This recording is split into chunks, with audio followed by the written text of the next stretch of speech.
Ladies and gentlemen, please take your seat. The show is about to begin. Presented by Front Yard Fantasy. I'm your host, Simon. Joined as always by my wildly handsome co-host, John Luke Garofalo. Our friend Coop with us, a.k.a. Coop A. Fiasco.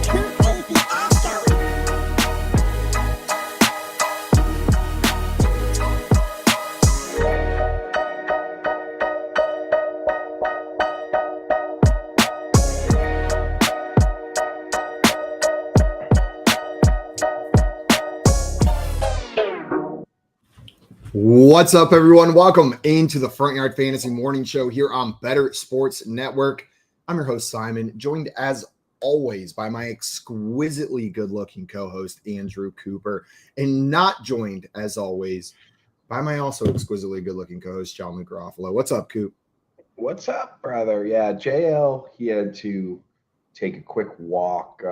His Bubba mug filled with fruity cocktail. He's down here with me. Actually got taken by a gator. So he just went back. He's back on hole 7 trying to get that back right now. A literal gator or like a guy on a golf cart, like security riding around the golf course on a gator? So it was originally taken by security, but then he got ambushed by a gator. So now a actual gator does have the mug. Damn. Tommy in the chat saying had to drain the Komodo. Of the Bubba mug cocktail that it stole from him. If a Komodo dragon is like a crocodile, and if a crocodile is like a gator. Can we talk about how crazy it is that there are actual alligators here? Like, there are just monsters here where I am.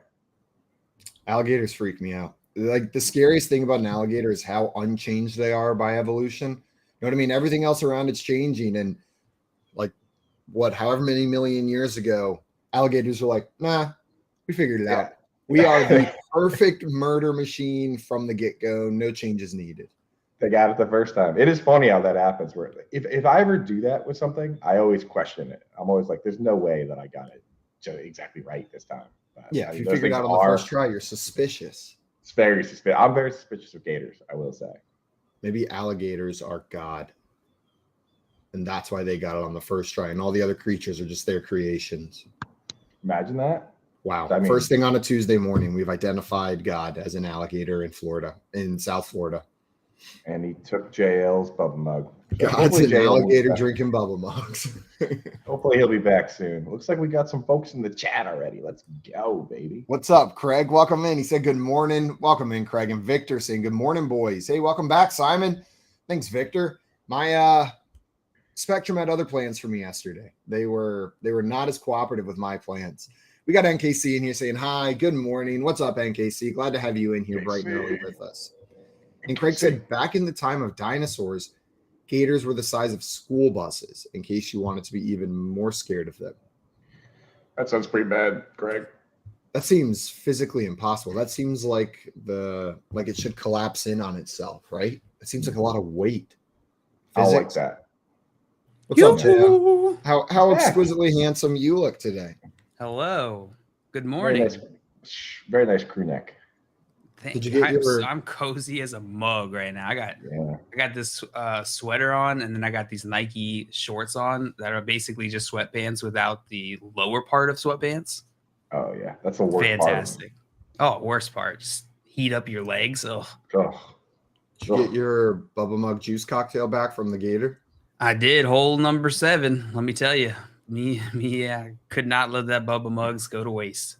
He was flying, dude. He was flying. Also, Craig in here said lengthwise. I don't know about weight. So it could just be a very long, skinny alligator. Just a 30-foot alligator that's the same width as a modern-day alligator. I mean, first it was that guy riding the gator, and then it was the actual I knew gator. it. Yeah. God, that guy's always stealing stuff. Dude, and I got tricked, too. I totally thought he was a real gator at first. Every time. Gets me. And he always asks, like, he makes it seem like you have to, like it's the rules. Know what I mean? Like, sorry, I'm going to have to take that. He doesn't say, like, you're going to be under arrest if you don't. He says, yeah, I'm going to have to confiscate that. And people just like, yeah, of course. Hand him the bubble mug yes, sir. full of Kool-Aid and Bacardi and Malibu, and they just hand it on over. The classic golf course treat. The classic Florida treat is what it is. That's the Florida cocktail. It's Everclear, Malibu, Kool-Aid, and rum. That's what I'm having. That's what I'm having this morning. NKC and you're saying hi, guys, and saying hi to Craig. What's Boy. up, NKC? Glad to have you here. What up, Okay, guys. NKC? And we got Tommy over here with a nice little rhyme for us bright and early this morning. Tommy Bahami said, he diddly diddly. Welcome back, Calvin Ridley. The Jags are over the moon. The Ravens are afraid to make it all right, and Lamar will run away soon. From the city of sin to a New Orleans state. Good luck, Derek Carr. I hope you do great. The Raiders tagged Jacobs. You're it, they hollered. The boys did the same and tagged Tony Pollard. My interest in Rodgers has officially expired. Phillip Rivers, Tom Brady, please stay retired. Ooh. The Raiders tagged Jacobs. You're it, they hollered. The boys did the same and tagged Tony Pollard. Maybe your finest rhyme yet, Tommy. That might be your piece de resistance right there. But you see, because I think his finest rhyme yet is he diddly diddly. Welcome back, Calvin Ridley. That's strong. That's pretty freaking good. There's a lot of strong rhymes in this one. I'm gonna be singing that all off season. He diddly diddly. Welcome back, Calvin Ridley. It's the worst. You think It that'll catch on? sounds so much worse when you say it like that for some reason. I don't know why. So much better when I say it like that. Do you think it'll catch on at games? Yeah, Oh, dude, 100%. Ridley really rolls off at the tongue. When Dude's they're in down here. London, you're gonna hear the hey diddly diddly. Hey, Welcome diddly. back, Calvin Ridley. Yeah, down here, just Stadium full of Harry Potters. dudes in a swimming pool drinking Everclear, chanting that at the Jaguars games. Hey diddly diddly. Florida. You got to get a couple more Marlboros in there for it to sound like Florida, not like London. Well, I guess that's a good place to start. We're going to jump into some BYOB, guys. I hope everybody in the chat brought something to eat, something to munch on, and something to I've been trying to think of a different word for chew for like 18 days straight that I thought was going to come to me eventually, and it hasn't yet. It's BYOB, baby. Bring your own Crunch breakfast. up in your mouth. Yeah. I like the most interesting of that in Tommy's rhyme today is the franchise tag for Jacobs. I started doing a little bit of thinking about it yesterday. A little bit of You did a little bit of thinking? I bounced it around the old noggin, and You know what happens when you go and do some thinking. You gotta be careful with that. You gotta be careful. But I eventually got to the level 9 thinking, the highest grade of military thinking, and I came to the conclusion that I think that the Raiders really kind of lucked out here because I at first thought you're like, okay, they declined the 5th-year option, then they had to tag them. They ended up having to waste money because the tag is more than the 5th-year option. But the difference between the tag and the 5th-year option for RB isn't as bad as is for quarterback. Like quarterback with Daniel Jones, it's $22 million, and now they are looking to have to franchise tag him at $45 million. Or if they do the non-exclusive, that's still $32 million. For Jacobs, it's only $2 million more. So they basically got to see a full another year of him, 400 carries, see if he stayed healthy, and then they still got to keep him. It was basically just an extra $2 million versus making that. What if you made that guarantee last year and then he doesn't play well or gets hurt or something? So I think it actually worked out pretty well for the Raiders. What do you guys think? It makes sense. We always talk about like the football teams making business moves. That's exactly what's going on here. It's in their best interest to keep Josh Jacobs after what they saw from him last year. It's in their best interest to do that in the cheapest way possible. And after what he did this past season, the level of play that he showed, the cheapest way possible to get that done as the Raiders is the franchise tag him. Because if he goes on the open market, he's getting a bigger deal for sure. And an extra $2, it almost feels like it's worth that extra $2 million to have the option to not sign him. Keep it at 1 year. Yeah, that $2 million, they're getting a great deal for a 1 year deal. Yeah, that's the way to do it. I didn't mind it there. With the Daniel Jones one's a little different because they're, if the contract he's asking for is $45 million, so that's like 23. They're literally paying double. That's a bit different.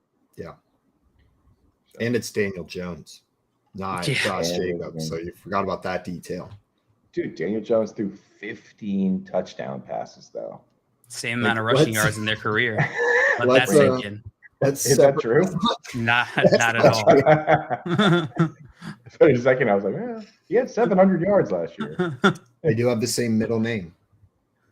Daniel. It's Cole. Daniel Jones and Josh Daniel Jacobs. Daniel Jones. In my head, it was Josh Daniel Jones. I Josh. mixed the two up. Daniel.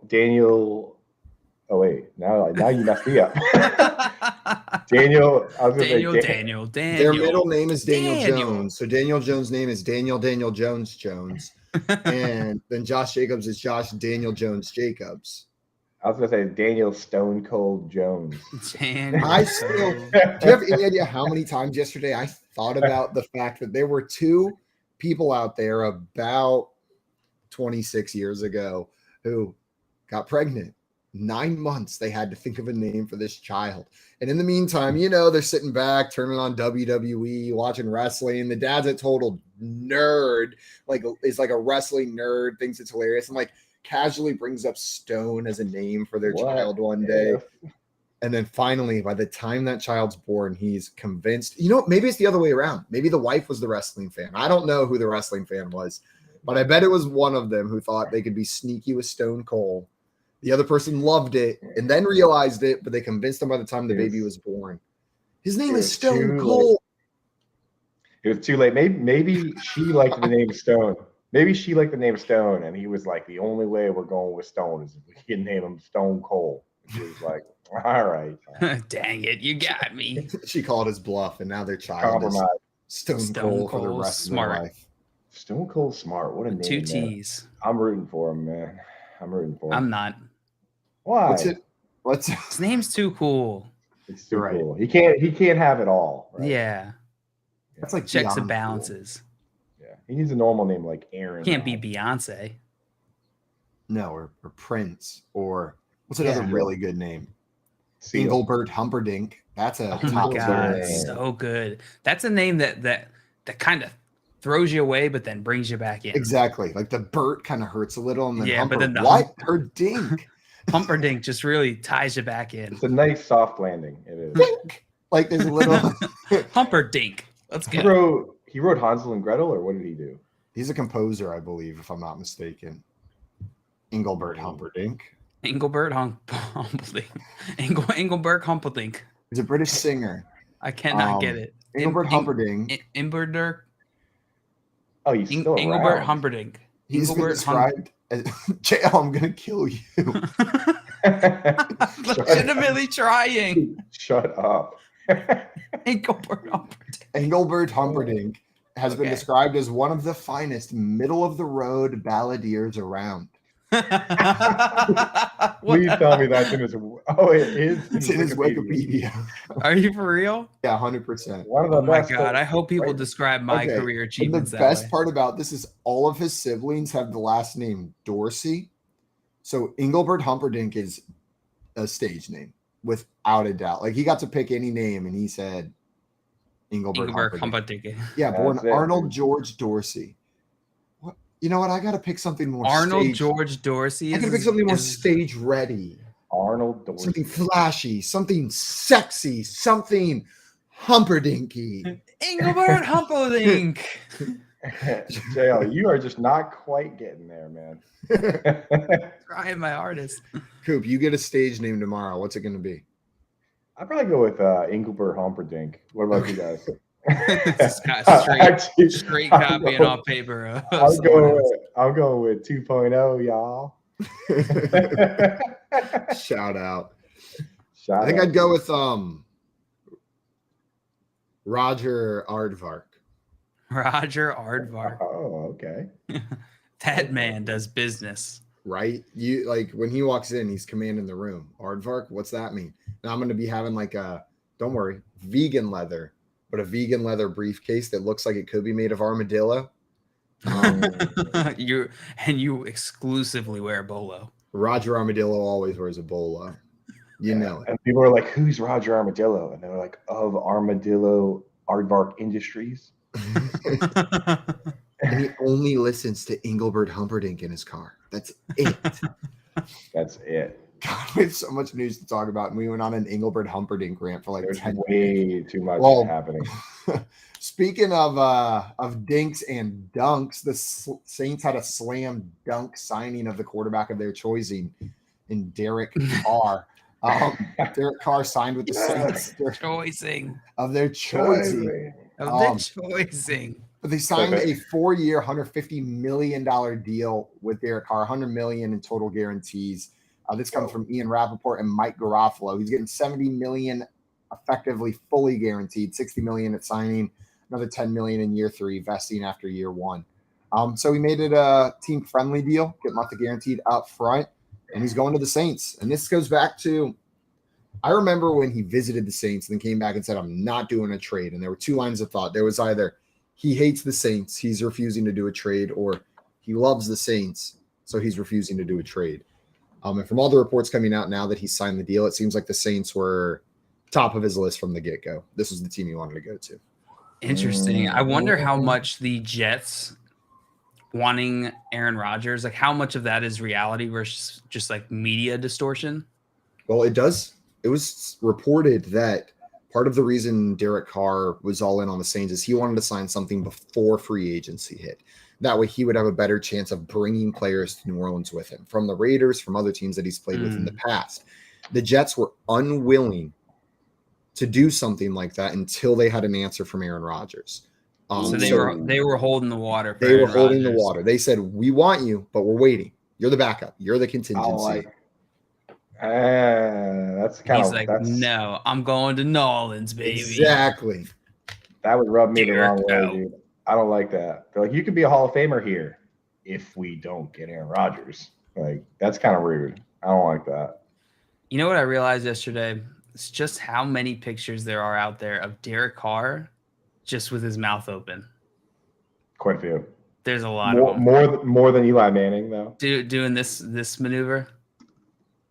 At least his is a happy open. It is. Like, it is Eli happy. Manning's is like a like push a grape through the hole. That's like what Eli Manning's mouth says. Push a grape through the hole. The pictures of Derek Carr. The pictures of Derek Carr with his mouth open. He's like, it looks like he just said, "I'm gonna be a big star." Wow, New York City. We're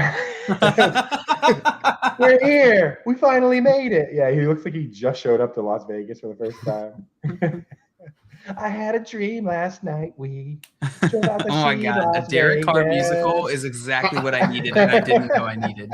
That's literally Derek Carr, dude. He definitely wears eyeliner. I don't care. Him showing up in New Orleans and like having like his eyeliner on and being all like hard punk West Coast, and then like he shows up in New Orleans and there's like a marching band and he's like, "What is this?" Like, and slowly people teach him about New Orleans as he's like walking through the sing song. Right? Well, it wasn't until this very moment that I realized that the superlative for most likely to be in a musical is Derek Carr. Without a doubt. Never heard jazz before, right? All of a sudden he's in a jazz number. Right. He gets picked up by some like parade, like a Dia de los Muertos parade or something, you know. He's in a jazz band and they're at rehearsal and he starts playing. He's like, "Wait, you guys went off the sheet music." And they're like, "Oh, just you wait." Right, yeah. Some like older dude with a saxophone is just like bleeding gums, you know. Mischief ensues. Mischief ensues so hard. But besides the musical potential, from a football perspective, how do you guys feel about this move? Do you think this is a good spot for Derek Carr from a fantasy perspective? I think it clearly elevates the receiving weapons there to have a upgraded quarterback. But what's this do for Carr?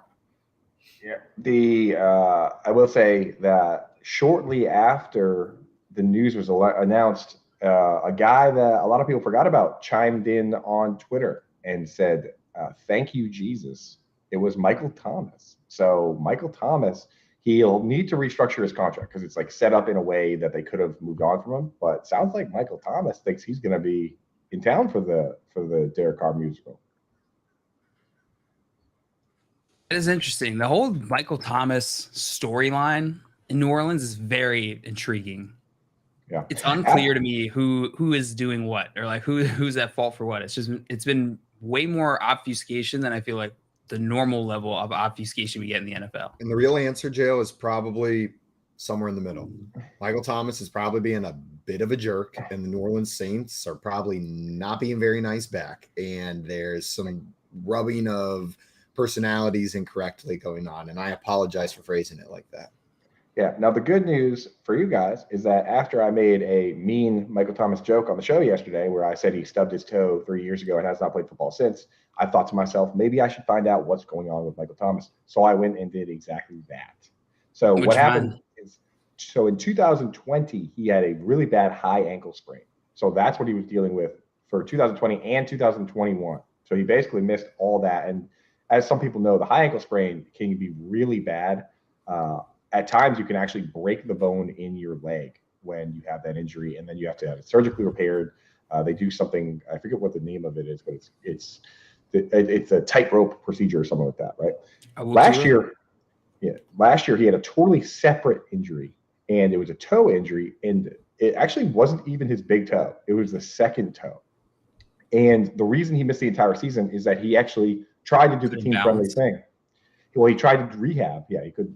Well, definitely not that, but another reference to Moody's point. The father lost his big toe and could no longer stand up straight. The Amanda Bynes show taught us that years and years ago. Sorry, keep going, Coop. Yeah, everyone obviously saw that on the Amanda Bynes show. bring out the dancing lobsters. So so it wasn't the big toe; it was the second toe, and he tried to do the team-friendly thing. So he tried to rehab it without surgery so that he could come back.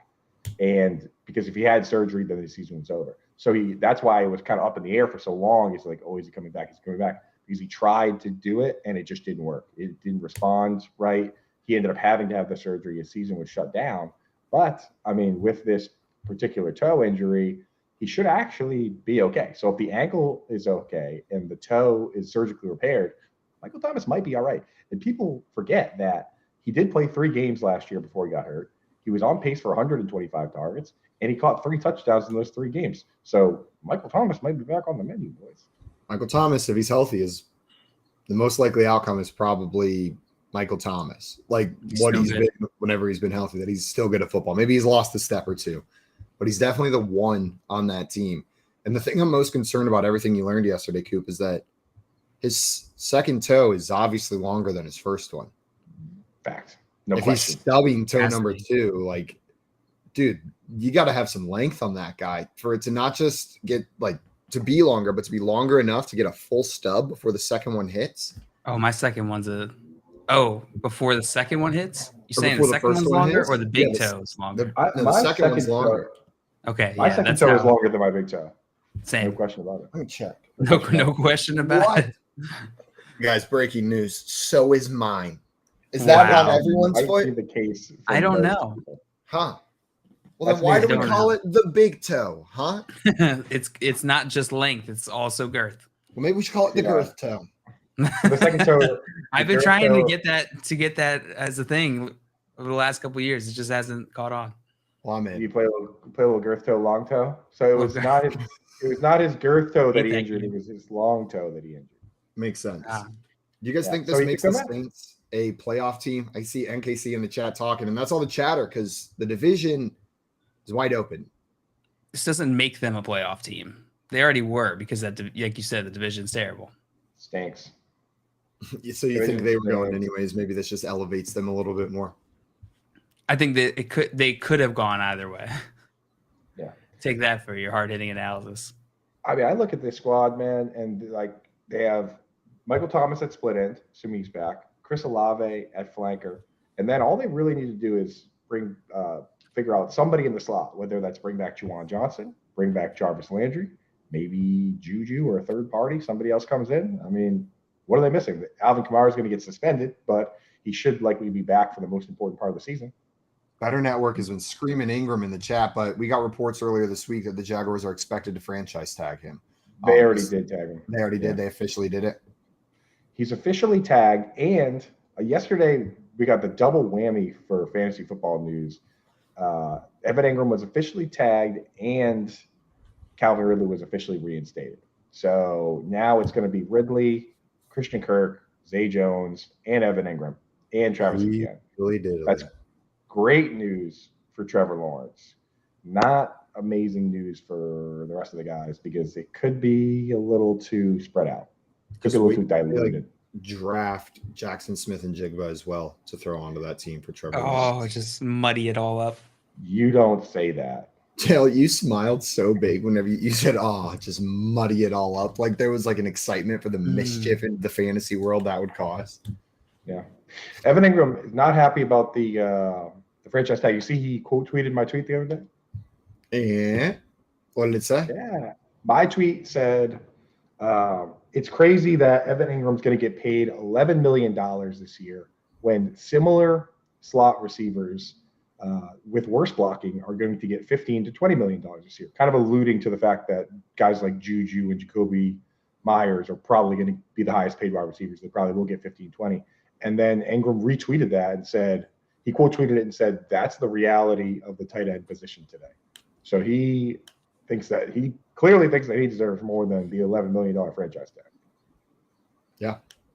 I mean, I think all the points you make sense. I think some things about the tight end pay scale are a little messed up for some of these players. Right. Yeah. He also clearly thinks that I'm smart and that we're best friends. When's he coming on the show? That was supposed to be Simon's job because Simon has his mom. But now you got to connect. It's the offseason. I'll make it happen. Coop, for you, I'll make it happen. You're an angel, dude. You're an angel, dude. Yeah, you're an angel, dude. You know what? You guys are actually both such angels that I decided to get you guys each a little present. That's where all the confetti starts coming out. There's a car under my seat. Simon, open your desk drawer. And JL, next to your desk, there is a package on the ground. Which drawer? I don't know. Oh. What the world? How did you get this in here? I magically got those to you guys. What the fuck? Oh, sorry. Pardon my language. Oh my God, Coop! Did you send me a Casio watch? Now you guys have cool Casio watch, just like Wait, what? I was always talking about them on the show. Absolutely fly this thing in. Yeah, I 100% thought I was joking. I thought this was just garbage on my floor. Now I looked at I looked at a bunch of different ones. I also talked to your ladies to see which ones you would like best. So there you go, boys. Now you got cool watches just like your boy. Coop, this is sick. Thank you so much. And great job with the picking. Yeah. There you Look at go. that bad And boy. JL's actually cost double because some porch pirates in Baltimore got the first one. So, No way. No. Yeah. Dude, I bought a JL. I donated one to the city of Baltimore. I'm gonna be walking around the street. And I'm gonna see someone like an alleyway with a sick Casio. I'll be like, same one, dude. Yo, sick watch. I start running after him. Anytime you see somebody with a Casio watch, JL, in Baltimore, you should be like, "That's my watch." Where'd you get that? Yeah. There you go, boys. Victor, I always talk about him. I always talk about him on the show, and I'm like, Casio watch is, the best cheap watch that it's classic, timeless, and I'm just like, you know what? Let's get some for the boys. Now we all got them. This is the one with the calculator, right? Those are for Christmas. I didn't want to spoil it, but yeah, JL. You're supposed to keep the plastic like a Casio watch aficionado. Oh yes, this is the Casio GL225. The keeping the plastic on thing, my wife loves that. Like I think our TV still has the plastic on it. We've had it for like a year. It's like a free screen protector. She loves the free screen protector. She loves keeping. She wants to keep our. Yeah, looks good on you, brother. She loves keeping our refrigerator fresh. Right. Keith in the chat saying, "What's going on?" Ha ha.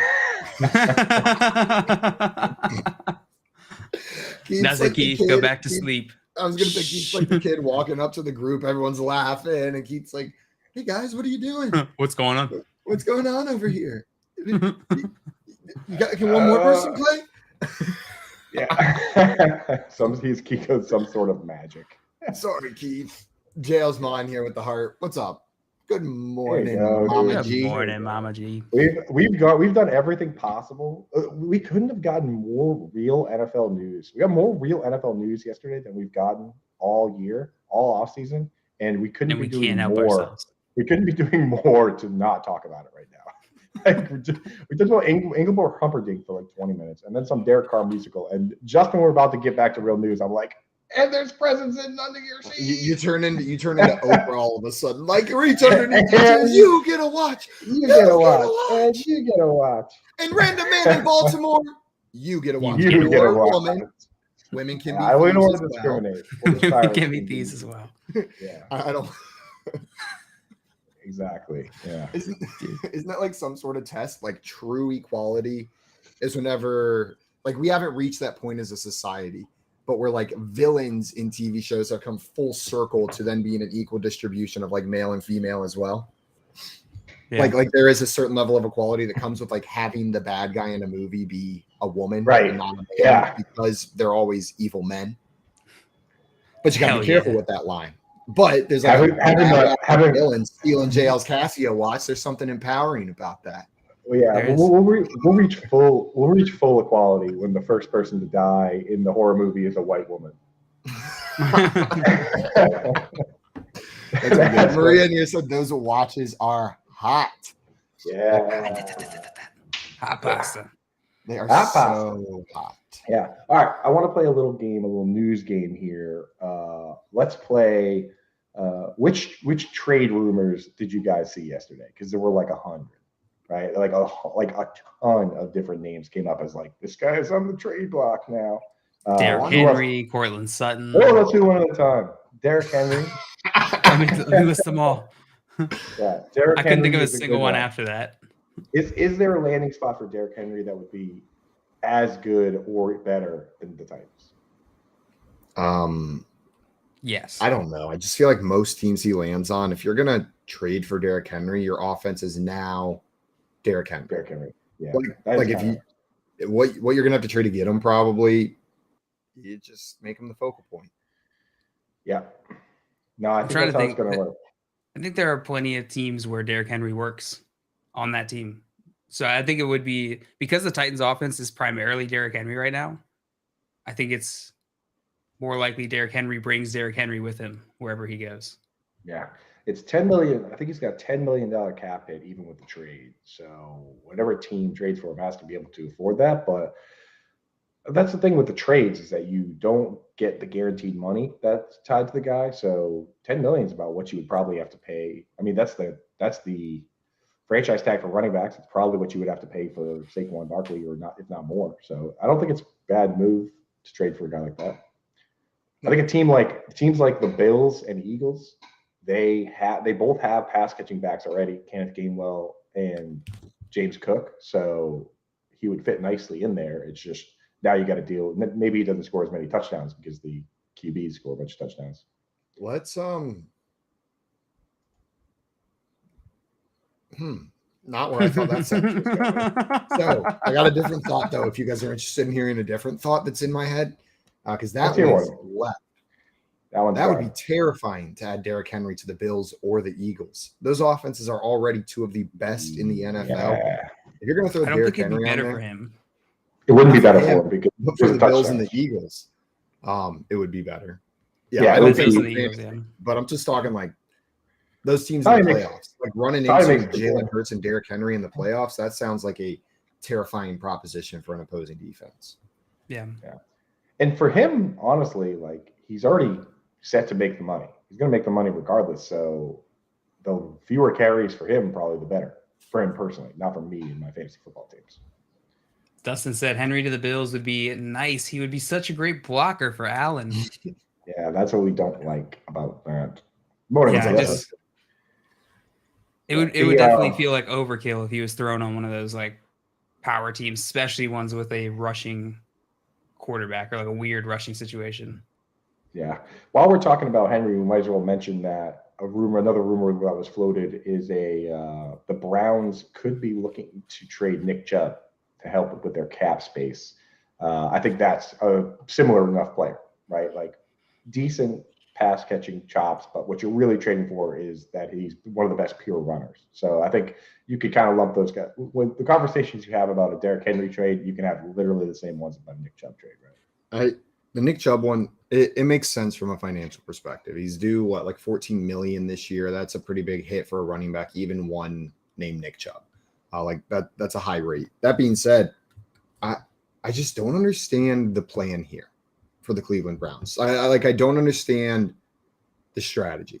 This team does not seem better on paper this year than it was last year. They went out, spent all this money on a big name quarterback. You do that when you're ready, right? When like, okay, this is the missing piece. The defense seems to be taking steps backward this year. They're giving away their best offensive skill position player. Like the only difference that could be more positive this year is Deshaun Watson has a full off season, but like everything else on paper looks equal or worse. And it's not like they have draft picks coming up in the next couple of years to remedy that. So like, what's the plan, Browns? Trade away Nick Chubb, get a pick back? Like, are you just going to suck for another 25 years, but this time with Deshaun Watson at quarterback? Yeah. Bring in Deshaun Watson, trade away the heart and soul of your team and Nick Chubb. Come on. Pretty sick, dude. I'm done, man. Like this, if they like this, it's exhausting being a Browns fan. Why don't they just do a poll? Why don't they do a poll of all the fans' favorite players and then just release them? Yeah, that's a good idea. That's kind of what they're working on, right? People freaking love Jarvis Landry in Cleveland. Jarvis Landry like was the heart and soul of that team. Like if you go watch the videos of him in the locker room, dude is getting everyone hyped up and talking like we are the future here. Like he's screaming. People love Jarvis. Juice. And then I love the speech he does about injuries. Did you see that one when he was like, he's like, that shit's contagious, man. He's like, you're not out here practicing. He's like, if you're hurt, then you play. If you're injured, you're injured. But if you're hurt, then you play. He goes, that injury stuff is contagious. I've seen it. He goes, you start feeling like you're banged up and then you don't play. That's not making anybody better. Like you got to watch it. He says it. He says that shit is contagious, bruh, like 40 times. But it really does get you fired up. The guy has a way with words. Absolutely. Joe, you brought up another interesting name there when we were supposed to go one at a time in Cortland Sutton. And I think that one is wildly interesting to me. Coop, you sent a text to us yesterday about one of my favorite players, and it does mean good news for Greg Dulcich if Cortland Sutton is traded. You always look for top 2 target, and that's not even a possibility with Sutton and Judy. They're both healthy. If Sutton's gone, now we're talking. I'm telling you, man. Like I think what I said was Dulciching intensifies. But I mean, like if you think about basically we use the sort method with tight ends. It's you want to start opportunity, roster talent. So in Dynasty, you want to have as many talented guys that check as many boxes as possible on your roster, and then we wait for their window of opportunity to be a top 2 target on the team. Like a guy like Darren Waller, you roster him, and then very quickly, Antonio Brown froze his feet off and, called the GM a cracker over some helmet incident. And then he was off the team. And now Darren Waller is in that spot to get all the targets. Right now with Dulcich, he's a converted wide receiver. He's fast. He runs high A-dot routes. He clearly has pass catching chops. He clearly has a nose for the end zone. All you need is one of Sutton or Judy gone, and he's top 2 target on that team. And now we get these Sutton rumors. Could be happening. Could be happening. I can't get this stupid string off this watch. Just watching you struggle with it.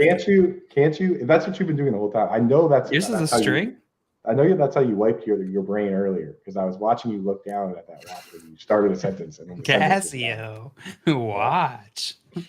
These are actually fake. These are like trick watches that like if this thing starts beeping in the middle of the night, Coop, I'm driving to Boston and shoving it up your butt. It's a trick watch where there's a string you can't remove, and alarms are set for like every hour through the middle of the night. Oh my God! I have zero doubt that there's a listening device planted on this Casio watch. No question. I think there's a smelling device. He wants to know what I stink like. It's new technology. He's gonna be like, is Simon cooking or is he cooking? Hey. Hey, Someone who did get an extension yesterday. At least this is the latest news, is that Geno Smith is going to get a 3-year, $105 million contract extension to be back in Seattle. That's pretty interesting. Shout out that's a lot Geno. of dough. That's a lot of dough, man. And that's crazy. Like, if you told me that 3 years ago, I would have been like, what are you talking about? Yeah, I mean, just shout out to him for continuing to persevere this long, right? Just keep pushing. It's just that's an admirable trait. And the pay, I saw some people freaking out about the pay for him and for Derek Carr.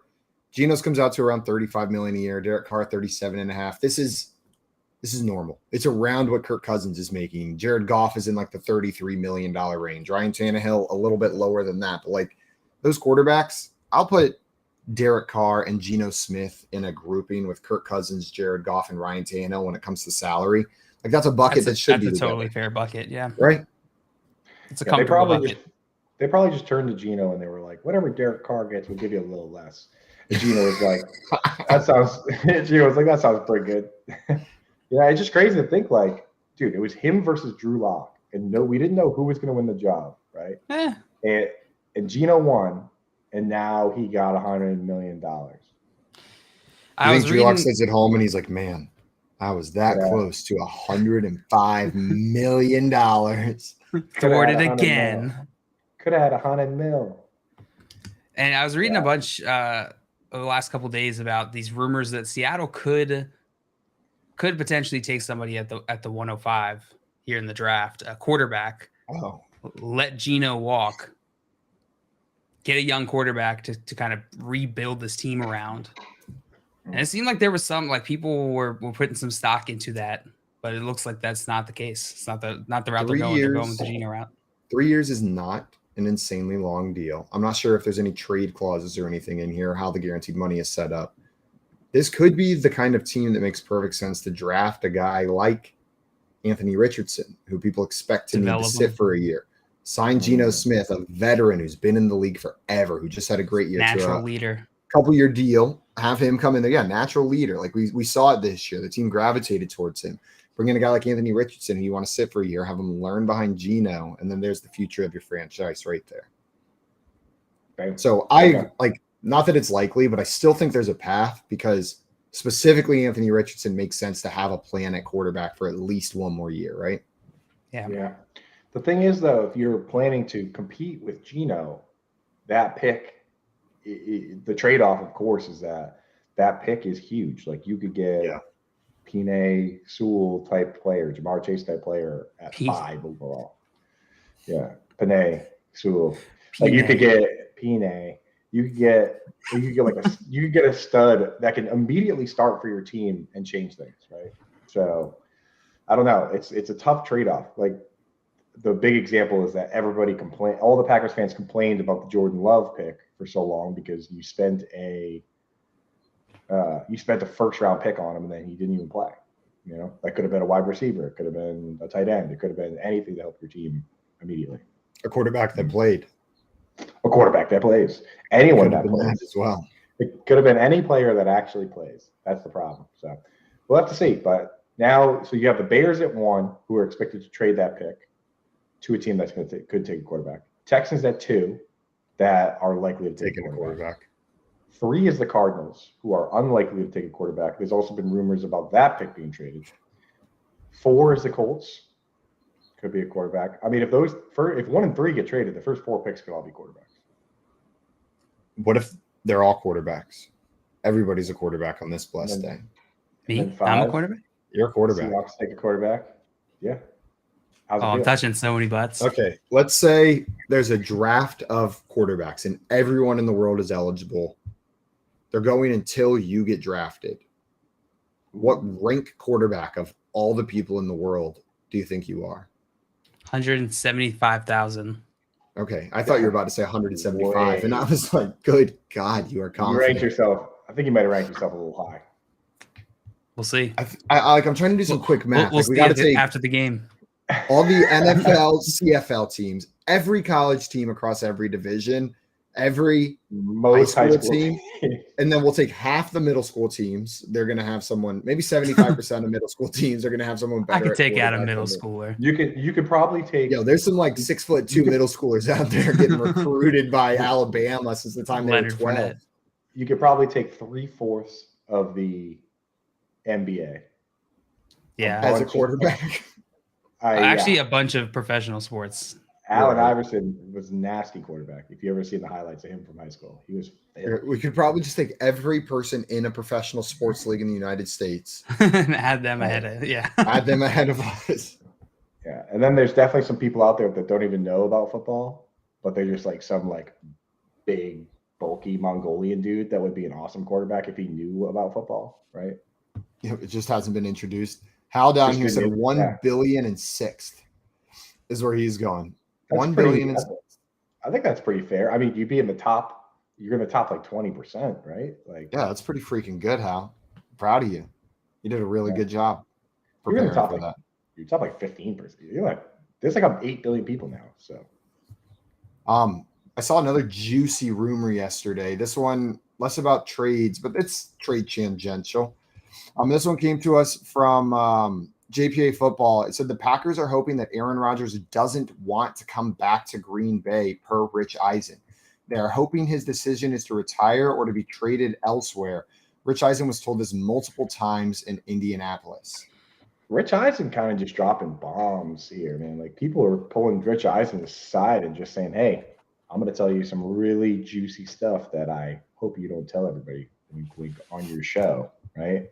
How insane is it? Like this storyline hasn't happened with any other team in NFL history, except for the Packers. The last time they had a Hall of Fame level quarterback and they wanted him to retire, like to have Brett Favre and Aaron Rodgers' careers come to an end in the same exact ending would be so bizarre.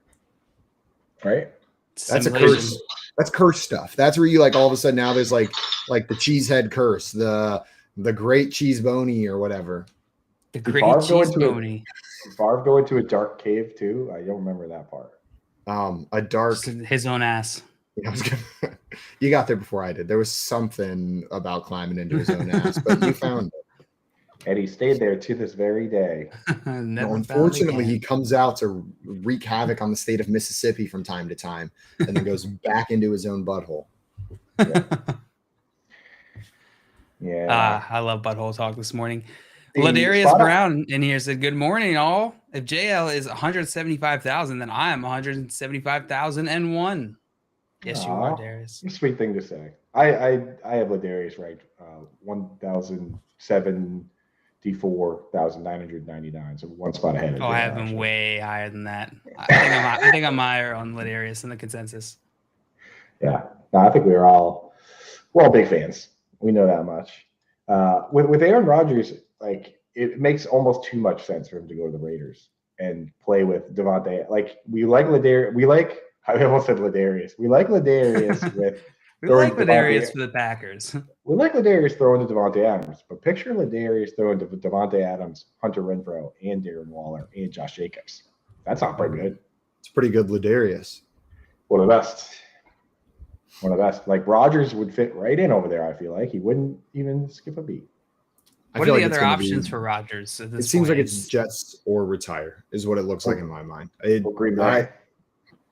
It doesn't. I'm closing that option slowly. Maybe not. Maybe they can figure it out. But in my mind, it's going to be Aaron Rodgers is a Jet or Aaron Rodgers is retired. Yeah. Hal disagrees though. Hal says Rodgers is playing in Green Bay, and Tommy's saying the Bucks. So maybe I'm in the minority thinking this is the case. I threw a Bucks is poll in the interesting chat. I one. want to see what you're thinking, chat. See where Aaron Rodgers is playing next year. Or if Rodgers to the Bucks would be real interesting because he's about the same age Brady was when Brady went to the Bucks. So you can almost have like a direct comparison of the two players. What if the Buccaneers just turned into like a pre-retirement Super Bowl factory? They just always built like a pretty competitive roster in one of the weaker divisions, and then every time a quarterback is reaching the end of their career, they're like, Come on down. Prove you're the greatest. In sunny Tampa Bay, no income tax. We got the Mike Evans, the Chris Godwin, the defense. Like They just still one more year. their taxes, like for the specifically multimillionaire athletes Exactly. that live in the state. Exactly. I like that. That's what we're gonna do. It's a good plan. That actually is a pretty good plan. Speaking of pretty good plans, Jerry Jones's plan is working all according to how he drew it up. He placed a franchise tag on Tony Pollard yesterday, $10.09 million. There you go. The franchise tag for Tony Pollard. You know what it was? Is they were negotiating, and Tony Pollard was like 10.1, and Jerry has to win, and Jerry was like 10.09.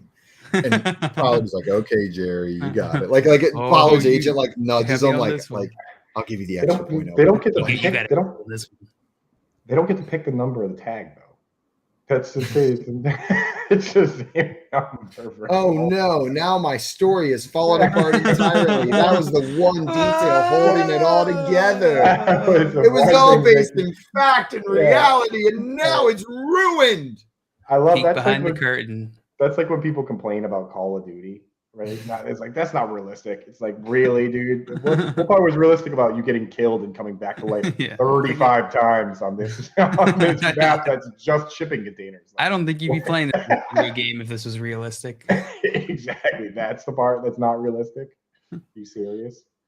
Yeah. So yeah. Okay. Sorry, I ruined your narrative. But that means that at this very moment, the Cowboys are spending roughly $75 gazillion on the running back position. So what are they going to do about that? I am trading Tony Pollard if I can.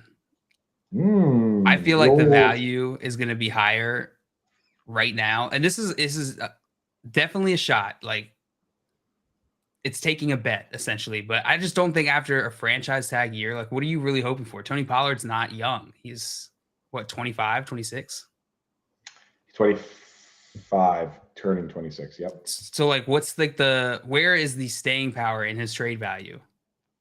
Like, is he going to get a better contract next season? And then is his trade value going to be much higher than it is now?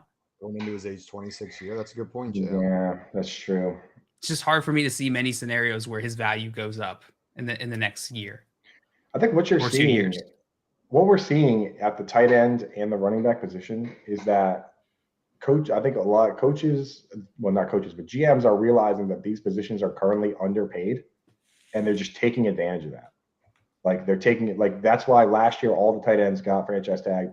This year, Evan Ingram gets franchise tag. It's suppressing those contracts, right? And the longer you keep franchise tagging these guys, Josh Jacobs, Tony Pollard, the longer you can suppress those numbers, right? Because at some of the positions, the numbers gotten out of hand where it's like almost not realistic to franchise tag a wide receiver or a cornerback, right? Because the top guys are getting like 20-something million.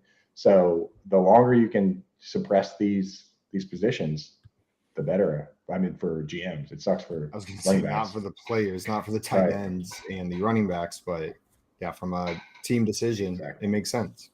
Right. It's like you can literally, like the Steelers with Najee Harris could literally keep him for 4 years, pick up his 5th-year option, and then franchise tag him, and then turn around and say, oh, well, you're 28 years old now, so just sign a cheap deal with us because no one's going to sign you because you're old, right? Like it's friggin' practically indentured servitude. Like they got to do. I wish there was some way to do something.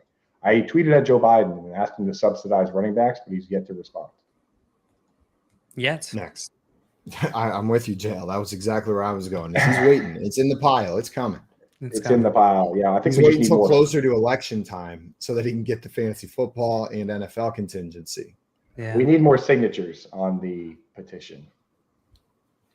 Make it happen, chat. Need you guys to co-sign that, chat. First find it and then sign it. Get rid of the salary cap, Hal says. Yeah, because that wouldn't be a complete nightmare. That would be. Oh God! It's just utter chaos. From the salary cap has problems, but man, the problems would be bigger if we didn't have the salary cap. We did that. I'm not sure if you remember. We did that already, Hal, and the Cowboys and 49ers won all the Super Bowls. They just won them all. Yeah, we tried that no salary cap thing, and Eddie DiBartolo not only just like gave Deion Sanders $1 million, but he also just like bought a plane for the players to fly on. It was like, dudes were like threatening to retire so that they could leave the Patriots and Chargers and go play for that team. It was not a good situation. Yikes. One more story. Speaking of not good situations, that an NFL player came and helped out in this past weekend. Did you guys see the report that KJ Osborne helped pull a man from a burning car on Sunday night before carrying him to safety and helping to save his life? Adam Schefter reporting this. KJ Osborne, dude, that's some hero stuff right there. You see that happening, you're like, I'm getting in there to help. I'd be running the other way. I'd be calling somebody on my phone. Well, yeah, the phone would be on my ear while running the other. I'm not just like running and forgetting about things. I like to think that in the moment you would run to help. I think you would. Pretty scared to death. But the thing that I don't know if I could do is I don't know if I could pick up another grown man. So that's where being KJ Osborne helps. Dude, I kind of love KJ Osborne. The more and more that we get to find out who he is, the more I like him. He seems like a good dude. That's how I feel about Gabriel Davis, even though I kind of disparage him in fantasy football, but he just seems like a really cool guy. It's not personal. It's a business. Yeah, exactly, dude. I think that he would respect that I said that he was a cool guy and has cool shoes, but, doesn't get as many targets as I would like. I think he also would agree that he wants more targets. Yeah. I was scrolling through the Reddit thread, and one of the top comments was, did he do it on a jet ski, though? Because Blaine Gabbert earlier this offseason saved the family from the boat sinking on a jet. The perfect illustration of the internet. Right. How can we compete on saving lives? You can just come in to be happy, dude. You can. Not as good as Mother Teresa. That question can also be applied to anything, right? I'm just gonna start saying that when anyone's not as cool as if he did it on a jet ski. My little nephew's like, I got an A on my book report. I'm like, did you do it on a jet ski though? The comments are sometimes a video or an article will be like I've spent 47 years studying microbiology and specifically about the legs of dogs. And then someone comes in and is like, yeah, well, my dog's different, so I don't know what to tell you. I don't know. The comments and they put the shrug, guess you're an idiot. Right, that other guy gets downvoted into the ground.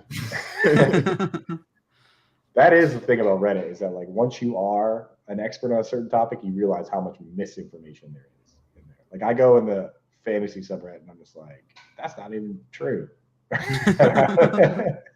And everyone's like, yeah. Right.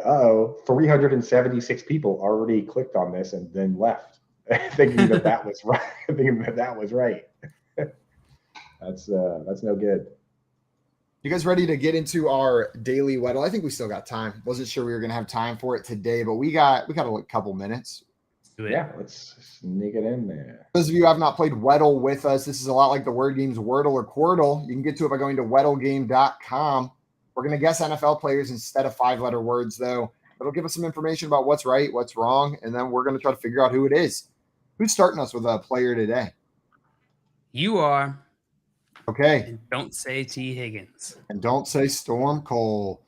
And that's not his name either. Storm Cole. Okay. We're going to go with Robert Tunyon. Ooh. I was going to say KJ Osborne is out of respect. Yeah, that would have been a good one, but I didn't do it. The NFC is correct. Tight end is wrong. They're shorter than 6'5". They're 26 or 27, younger than 28. KJ Osborne? Close. No, it can't be. Oh, not NFC North. Not NFC North, yeah. Stinks. Number lower than 85.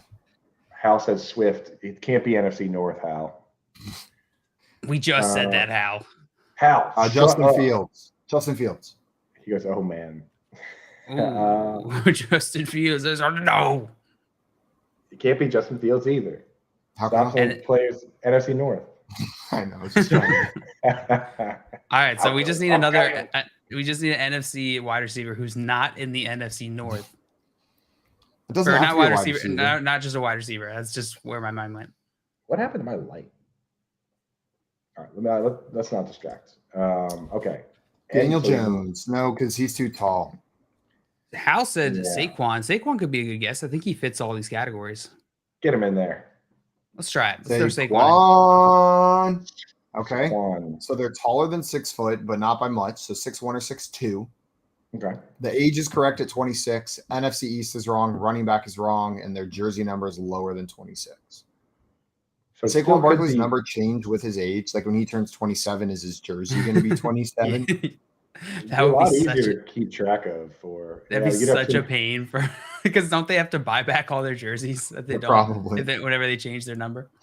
Not to mention, there's probably already a guy on the team who's number 27. Now Saquon's like, now you got to be a different number. Move.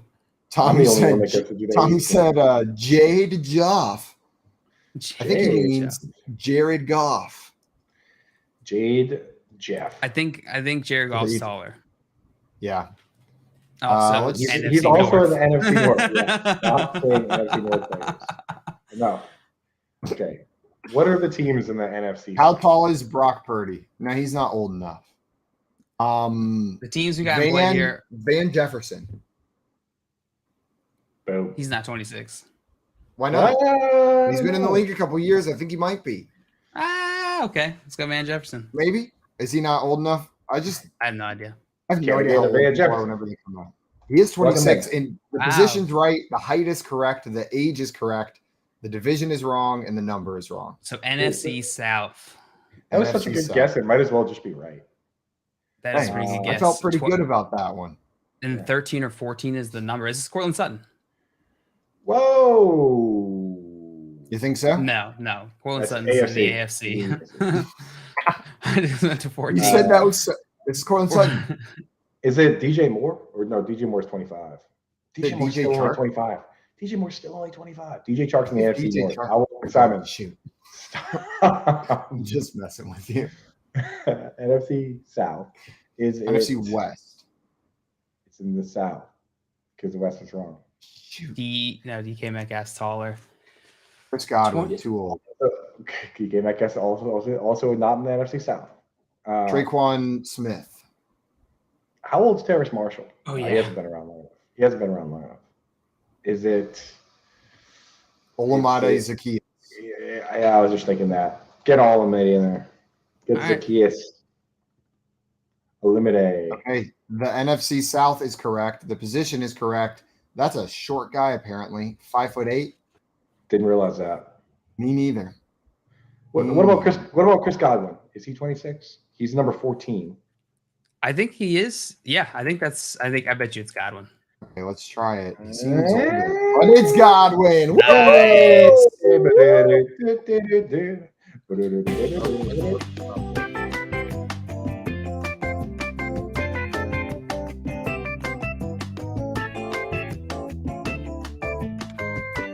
You did it.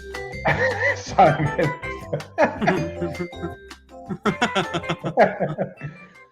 That's going to be it for this round of Weddle Game, brought to you by Front Yard Fantasy.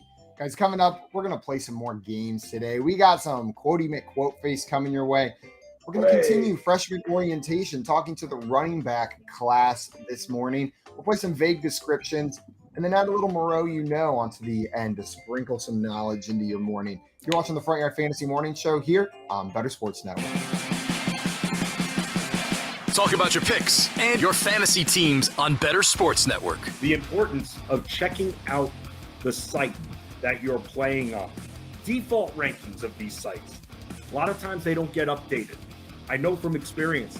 I used to write default rankings for the NFBKC, the basketball version of the NFBC. I'd write these default rankings in June for the NBA, before the NBA draft, before free agency opened up. And guess what? I was never asked to write an update article or update the default rankings. This happens a lot. Maybe if there's something obvious, it gets updated. Aaron Judge, for some reason, hurts his back. Maybe they make that change. Just maybe. But you don't know that. And that's why it's just so important that you show up to your draft room or you do that pre-draft prep. We're all busy. We know we're about to devote a lot of time to our fantasy baseball drafts. Why not spend the extra 20 to 25 minutes to invest properly in your team, to go and see which of those players are way down default rankings. They're going to be different on all of these sites, and you're going to be looking at them and going, maybe their analysts think a certain player who shouldn't be in the top 100, who should be maybe even not even the top 200, will be in that top 100. You got to check that out. You got to know where you're playing, just like you got to know your format when you sign up for the league. It's just so crucial, and people just skip right over it. You think it's cool to show up to the draft room 3 minutes before the draft. Well, number one, it's not cool, because the commissioner's trying to make sure it is organized, especially me, who runs auctions. You can't, it's one thing if someone doesn't show up for the snake draft, oh well, doesn't ruin it for everyone. Auctions, you can't have someone not show up. Auto bidding, auto auctioning, it ruins the sanctity of those drafts here, which is why I always recommend, hey, make it easy on your commissioner. Don't make them send those texts there. It's annoying. You shouldn't have to do that.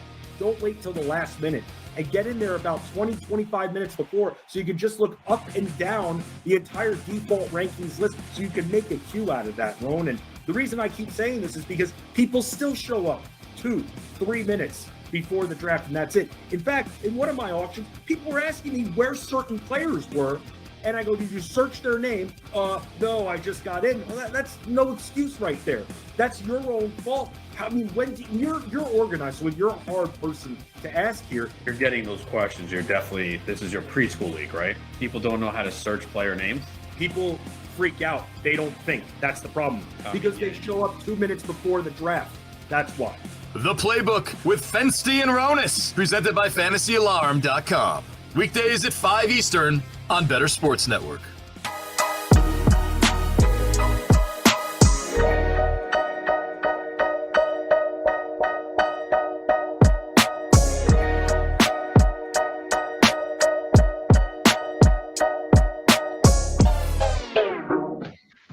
He diddly, we're back, baby. It's the Front Yard Fantasy Morning Show, and today is Tuesday, March 7th, 2023, the midst of the NFL offseason, and we're about to get into some Quotey McQuote Face, the game that describes itself.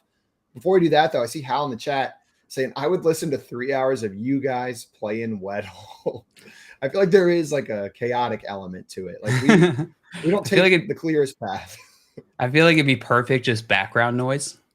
You know what I mean? Like you could just work and just listen to us just try and figure out NFL players. So Chris Godwin, no, he's too tall. No, he's too short. We could just say, make a recording of me saying, no, he's in the NFC North, and just play that over and over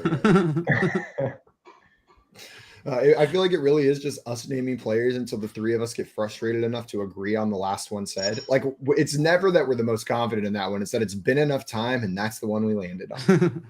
It's always just plug him in. Just throw him in. Yeah, just do it. We'll get some information. Coop, you just gave me such a good idea. One day I'm going to just try and replace you entirely with just bits of your video clips of yourself saying things. The next time Coop's not here, we don't actually have him. We just have video of we have like a giant video soundboard where he can just click it. And he's like NFC North. Bruh. Please do me one thing and make sure that there's it's 2.0, y'all soundboard on there. I need that sounder on there now. It was in my head all day yesterday. I couldn't find his best banger of a song. You know, like I'm gonna give him credit. He had some cringy stuff, but he had one where it was just like he called it. I couldn't find it. It was 20s on the flow, 100s on the ceiling, and I'd be lying if I said everyone at my high school wasn't walking around singing 20s on the floor, 100s on the ceiling whenever that dude dropped it on Facebook. That line is gold, bro. Right? I'm been thinking about that for weeks. It's that hotness, bro. He had it with that one. Hot damn. Well, guys, let's get into our game of Quotey McQuote Face. John Luke, are you running this one? Coop and I going head to head? You and Coop are going head to head in this game of Quotey McQuote Face. Did you explain the rules? I didn't. Or you said we didn't need to because it was self-explanatory. I always say that and then I explain them anyways. You want to explain them? Sure, I can do that. This is a game where our game host is going to go in a round-robin format, presenting each contestant with an anonymous quote. Coop and I then have to, when it's our turn, say who said it and why they said it. What's the context? Get both right, you get a point for each. Miss either part, and your opponent will have an opportunity to steal that point. Whoever has the most points at the end is our Quotey McQuote Face champion. They have the Quotey McQuote Face. They are the Quotey McQuote Face. Ooh. All right, boys. Let's get into it. Today's first quote. Who said 20s on the flow, hundreds on the ceiling? And what was the context? What was the context? What in the world were they talking about?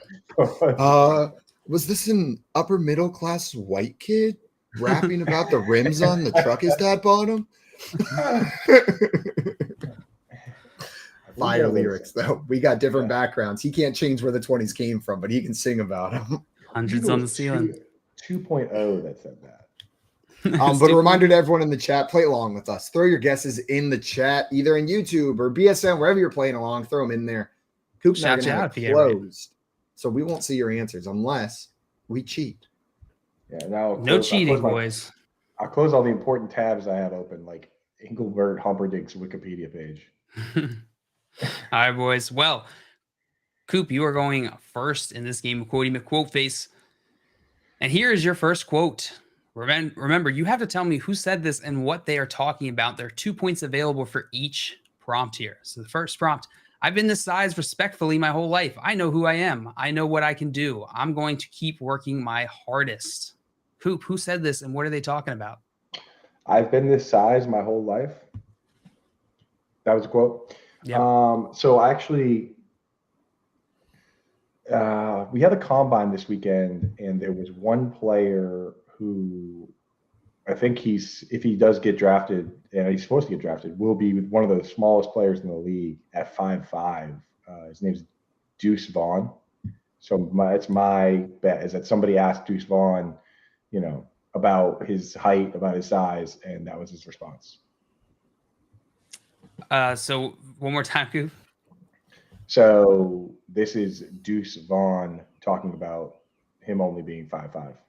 Deuce Vaughn talking about him only being 5'5" is incorrect. Accounts here. Simon, you have the opportunity to steal both points. Coop, I think you got excited about getting to say Deuce Vaughn again because it's a pretty good little guy name. Deuce Vaughn, baby. But I think this is the projected number 1 overall pick, Bryce Young, talking about coming in at 5'10" and a half, and how certain scouts and media members are freaking out about how if this is going to make it, if he's going to be able to be a successful NFL quarterback. And he's saying, I've been this height and I've been successful. I'm good with it. They can say what they want, but still draft me. Simon going with Bryce Young talking about his height, the NFL Combine, and that is absolutely correct. Simon, you were going to steal both points here. It's a good one. Now, if he knew that he had been that height his whole life, then how come he let them list him as taller? Also, his poor mother. Yeah, that's true. Yeah, I mean, like, so 5'10" and a half. That's a big baby. If he's been one of the reasons that his height was such a big one of the reasons that the height was such a big deal is that in Alabama's program and on their roster, he was listed at 6 feet tall. But then when they whoever made the program didn't know his height. Yeah. Well, I mean, he also never corrected. For a guy that sounds like he knows he's been 5'10" his whole life, he kind of let them list him as the wrong height in the program. I think what he's trying to say here is just like, I've been playing while I've been this height. Like, this doesn't change anything about the evaluation process for me. Like, this isn't news to, like, it's not news to him. He's not suddenly surprised that he's a smaller guy. Yeah. And I agree with you, Coop. I think this is the scouts that are responsible for determining if these are the players they're going to draft. They didn't just go check the Alabama program to see how tall he was. You know what I mean? They're watching tape. They're looking at him walking next to other players. They're looking at photographs. Like, they had a good idea that this dude was shorter than 6 foot in my. Like, I just find it hard to believe that someone whose job this is would just go like it's your job to find out how tall the potential future of our franchise is that we're going to use the number 1 overall pick on. And they're like, they just open up the Alabama program, 5'10", write it down. Good. Next. There it is. Measured. And how's it? You think he had any control over anything at Bama? Probably something. But I don't know if he had control over that. I don't know how strict it is with height stuff. Nick Saban's probably like, you're 6 foot. He's like, Coach, I'm 5'10". You're 6 foot. They just measure them all with cleats on. Yes, sir. Nothing else. Just cleats. And Nick Saban is also wearing just cleats while he measures them all. Doing sounds- his best Jim Harbaugh impression. Yeah, I was gonna say that sounds more like what they do at Michigan. Jim Harbaugh flies in to every college team to do the official measurements on their pro days. Like Jim Harbaugh shows up and His jockstrap and cleats. with eye black. Doesn't got Bryce Young correct. And he said that's Bryce Young on his height from the Friday morning 8 a.m. press conference at Podium 1. Nice. I'm just Show saying, it off, Dustin. I'm He just said, saying don't the disrespect. player- He's 5'10" and 1/8. The player I named was like 5 inches shorter than Simon's player, so I should get some points. You should, but you won't. Tim said Alabama is notorious for not knowing how to read, let alone measure. Yeah, I guess Jerry Judy Ouch. did get like a Jerry Judy got like a 7 on the Wonderlic, right? There was like a time frame. I feel like in like the early 2000s where Alabama jokes were like peak comedy. You know what I mean? Like just like that was the tops of the tops. Probably around the same time that like Jeff Foxworthy and Larry the Cable Guy were the it names in comedy. The Alabama jokes were top of the line. Oh yeah, I bet. But we've that was moved past it. peak comedy. We've moved past Those- that though. Those guys had some good bits. The what do they call themselves? They were like 4.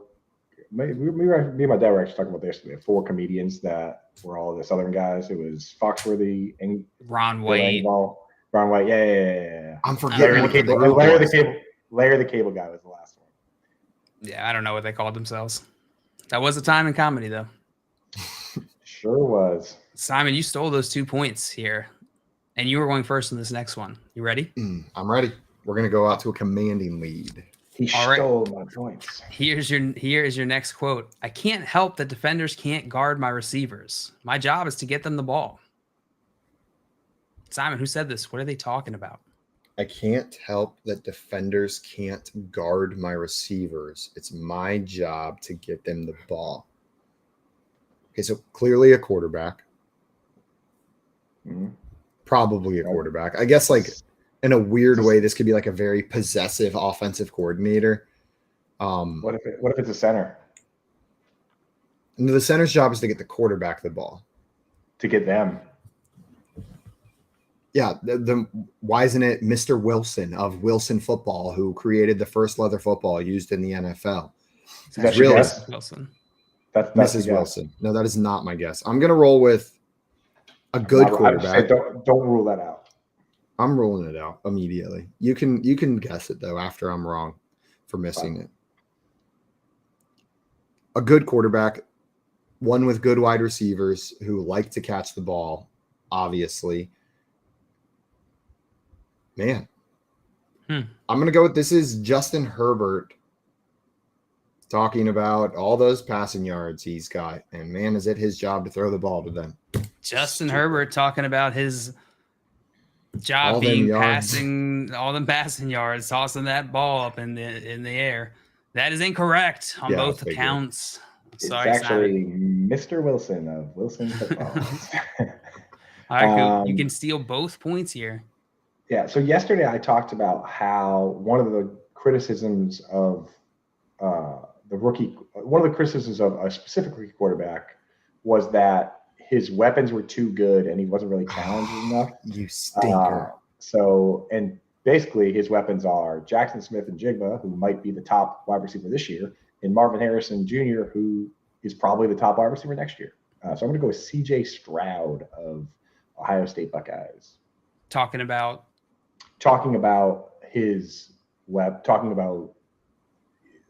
Jackson Smith and Jigba and Marvin Harrison Jr., like his criticism he gets because of the those criticisms, crazy yeah. weapons. Exactly. CJ Stroud talking about criticism from his very talented wide receivers from college. Is What? Simon, I will Yeah. offer you redemption here if you'd like to. Coop. I am Painted a nice little shocked. picture there. Painted I a was- nice little picture there. I was so certain that was right. I stopped thinking. Better turn that machine back on, brother. Yeah, machine coming back on. It's not my fault. Yeah. It's not my fault. My receivers catch the ball. or something like that. I just got to do it. It's my job. The machine's really. Did really I nail the getting quote, warmed up. Jay? Absolutely nailed it. It's not my fault the receivers get the ball so much. That's my job. I got to do it. Okay. Sometimes the machine needs a little warming up. Yeah, I'm going to say this is someone with multiple receivers. I can't help that defenders can't guard my receivers. My job is to get them the ball. What's going to be, Simon? This is Jared Goff talking about Amon-Ra St. Brown and Khalif Raymond running wild all over the North. You're going with Jared Goff talking about Amon-Ra St. Brown and who was the other one? Just fill in any Lions other wide receiver. I realize Richie he doesn't James. have a lot of weapons. That's the wrong team. It's the same player. DJ Shark, Richie James. They're all the same. Simon, that is incorrect on both accounts. Coop, you have one more opportunity here for redemption. I mean, I'm just going to guess another quarterback prospect because I don't know. The prospect route was a good idea. So I'm just going to say it'd be funny if it was Bryce Young again. I'll just say Will Levis. Is this Will Levis talking about his college wide receivers at Kentucky? Coop, that is incorrect. Dang. And someone in the chat did get this correct. It was Dustin. Surprise. This is Hendon Dustin said Hooker. this? Oh. This is Dustin. Surprise. This is Hendon Hooker, Tennessee Volunteers quarterback, responding to criticism that he is the product of an easy offense. Yes. I've heard that it's like a not only easy, but kind of like gimmicky offense too, where it's like if the plays work, they work, and it doesn't matter who the quarterback is. Yeah. Well, I probably would have guessed Hendon Hooker eventually if I was just rattling prospects off. Yeah, there's a big quote from this past weekend that the media was loving. I can't help that defenders can't guard my receivers. Just absolute shade. I'm with him. I understand it like bringing a level of uncertainty, but it shouldn't. It's not just about the quarterback skill. Exactly. Yeah. It's not just about the quarterback skill. I mean, let's just look at Trevor Lawrence. He was considered to be one of the greatest prospects ever coming out of college. That Clemson system is not friendly translating to the NFL. It is like all about just the receivers beating another man one-on-one over and over again. The whole premise of that offense is locking on a receiver. We've got the better receiver than your secondary. T. Higgins can beat whoever's in the ACC. Mike Williams can beat whoever's in the ACC. Like that was the plan. But quarterbacks do what they're given in college. You look at the raw ability and you hope they can adapt when they get to the league. Yeah. How old is Hendon Hooker? He's older, right? That's one of the biggest knocks on him. I don't know how old he is. 25, yeah. So he's a 25. He'll be a 25-year-old rookie coming in. Yeah. And he tore his ACL in November. Yeah, that's probably the biggest concern. That's said Hendon Hooker on the team offense, and that it didn't require him to do much after his first read. And he said it was in the context that he didn't have to go through progressions and that he would struggle with that in the NFL. Well, probably. Trevor Lawrence didn't have to go through progressions, and then he did struggle with that in the NFL. His rookie year, it was brutal. Yeah. All right, well, let's see. Nobody's going to get points for that one. So the score is still Simon 2, Coop nada. And this next one is yours, Coop. You ready? I'm available. All right, here's your next quote. I've been the best player in college football for 2 years in a row now. Damn. Pretty strong quote. We'll go with 2 years in a row. Dude, there's two ways to go with this. I could go with a guy that has been the best player in college football, or I could go with the guy that thinks that he's the best player in college football. This to me sounds like, this after hearing Dustin talk about this player yesterday, this to me sounds like something that Georgia's quarterback Stetson Bennett would say. Just like they were national champions. So I think that's him. That's the way he's expressing it, that, like, we've been the best team and I've been the best player. So I think we go with Stetson Bennett talking about how being Georgia's quarterback, he has been the best player. So you're going with Stetson Bennett talking about Georgia's domination of the college football landscape the last 2 seasons, and that is incorrect. I liked it though, Coop. Incorrect. I've been creating good narratives for these quotes that I do not know who actually said them. Simon, you have the opportunity to steal both points here. I'm going to go with this Again. is Bijan Robinson making his case to be an early first-round draft pick, saying, like, look, I understand there's a lot of good defenders in this draft, but I've been the best player in college football for 2 years. Come out and draft me. Look what I just did at the Combine, too. Yeah, that was the other direction. The actual best player. So Bijan Robinson talking about his skill in college football game coming into the NFL, and that is incorrect. Damn, boy. Coop, you can have redemption here if you would choose to take it. I think I'm going to. So, best player. It's going to be college. tricky. It's going to be a quote from 2 years ago. So without any context, we're actually looking for a player going into their 3rd year. In the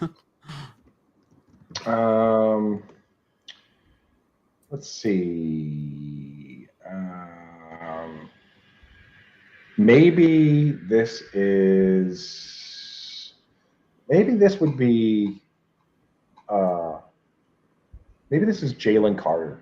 Jalen Carter, who was recently charged as part of a street racing thing, kind of defending himself when I actually asked about it at the Combine, just saying, hey, you know what? That's going to get sorted out.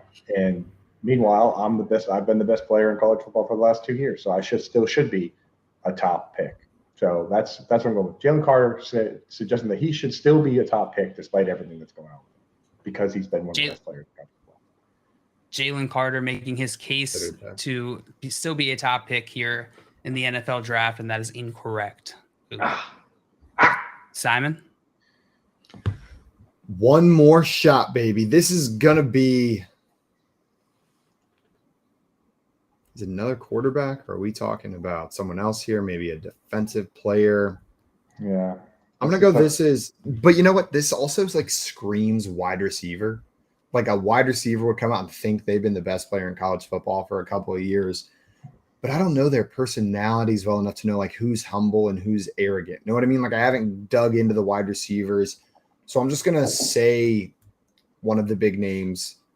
Ohio State always thinks they're the best at everything. And so I'm going to say this is Jackson Smith and Jigba talking about how he's been the best player in college football for the past 2 years. And he probably said something about how they've been the best team in college football the past 2 years. They just got ripped off and haven't won a national title. Yeah, I was thinking that, but I was thinking him, but then I think he got hurt last year. That's why I was just about to say that. Damn. And then I was like, maybe not. But no, but he still might say it, though. Like these guys, they don't think that they're bad at football just because they got hurt. So he could very well still say it. You're right. Simon, that answer's not necessarily locked in. It's locked in. Okay, you're still going to go with it? Yeah. All right. You're going with Jackson Smith and Jigba talking about him being the best football player over the last 2 years in college football. And that is incorrect, Simon. Damn. But you were kind of close. This is CJ Stroud talking about his college performance when asked about it. It's that Buckeye swag. You were right on the Buckeye swag. Buckeye unearned confidence. You almost I had to add that unearned in there, just a nice little dig for the Buckeye crew. If you had left the context at just Buckeye unearned confidence, I think you should get that point. But I didn't. Yeah, I should have stayed more generic with it. If you were more generic and you were just like, this is Jackson Smith and Jigba with just pure Buckeye unearned confidence, then I would have said you should get that point. That is such a Buckeye thing to say. It's not just the fans, man. It bleeds through everything. Yeah. It does. I mean, it is a good program, so to a certain degree. The year we got just absolutely blasted. Clemson got absolutely blasted by LSU in the national championship game. Oh, God. Remember, we beat Ohio State in a very contentious game in the semifinals before that. And to this day, if you bring that game up on Reddit in the college football subreddit, you will just get a sea of like, we were the best team in college football that year. Joe Burrow gets all the credit. Ohio State was the best team in college football. That was the greatest college football team that ever existed. The referee stole a chant for history from us. Like, that's what they sound like every time. That was like the first year I got the full taste of the Ohio State fan base. And it's not all the fans. They just have a very vocal, angry portion. Here's how I illustrate my experience of this is I forgot about that semifinals game. I went to a bar. I went to a local Clemson bar with my buddy who's a Ohio State fan. And we watched the game. Clemson won. And then I was already on to the next game. And then we lost that game. And that's all I was thinking about. And then a year later, all of a sudden, all these Buckeye fans start throwing these little comments into conversations like, oh, yeah, and you guys are going down. We shouldn't have lost. And I'm like, what the heck? Like, I forgot that game even happened. We had been living rent free in their head for a year. I had no idea. One of the greatest nights, people always say, like, oh, aren't blowouts boring? Nah. When your cousins and your uncles who are all Ohio State fans have been talking nothing but trash for weeks, and then Clemson comes out and wins 31-0, that's the best kind of football game. That feels better than 31-30. 31-0 just feels like a swift kick in the shins. It's not even in the nuts. Because there was never hope. Exactly. Like, you just got to be sad the whole time. Yeah. And I got to be happy. Simon, you are still in the lead 2-0. This game's not over. So this next one is yours. You ready? Let's do it. All right, here's your next quote. I started calling myself Cam Jackson. Simon, who said this and what are they talking about? What? You said I started calling myself Cam Jackson? Uh-huh. This is just somebody saying, yeah, I got a different name. Classic move. It's just like yesterday when everyone was calling me Dave.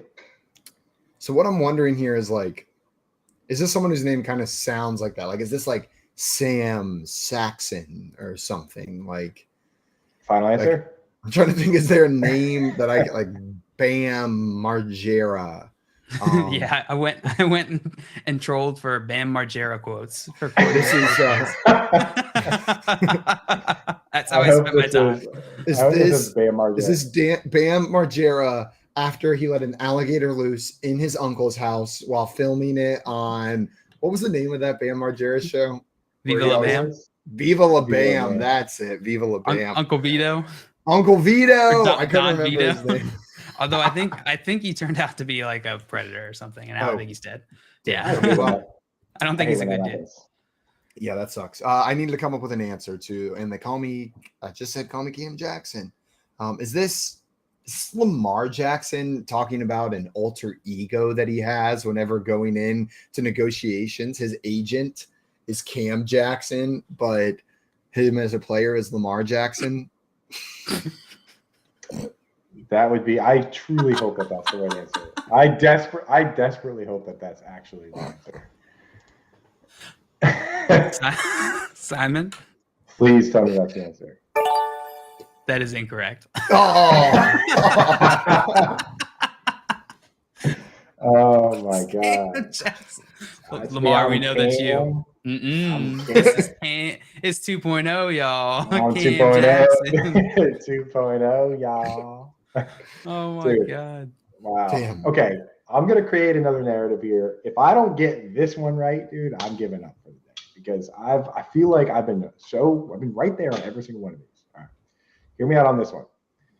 This is it's a rookie, it's a prospect quarterback from the combine, and he's comparing himself to the best mobile quarterbacks in football.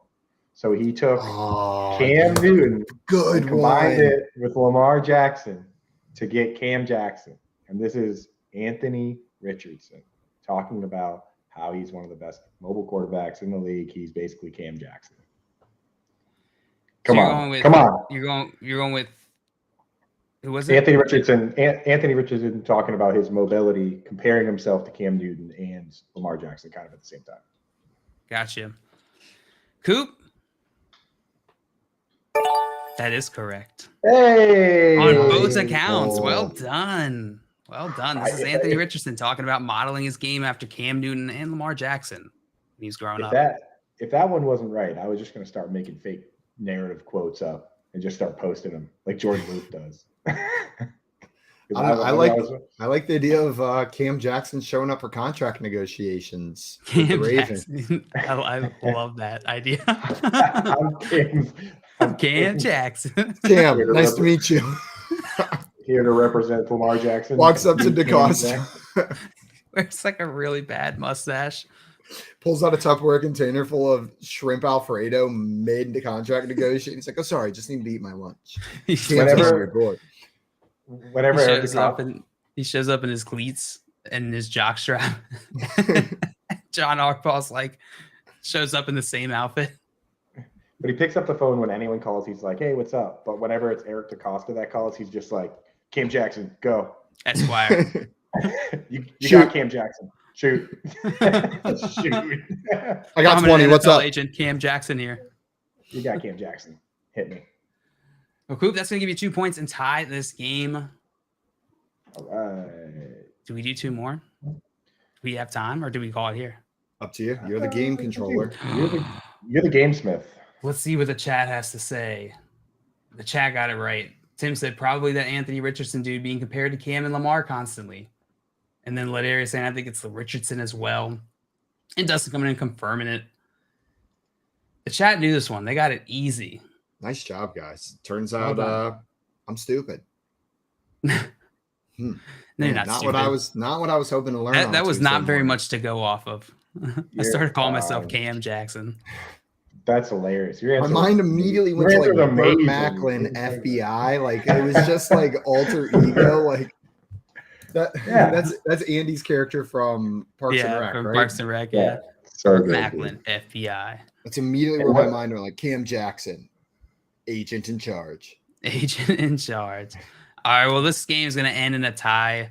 Quotey McQuoteface. Well done, boys. Coop, last minute victory. Well, not victory. Sorry, last minute comeback. What do you call it? Is it a comeback if somebody comes back to tie?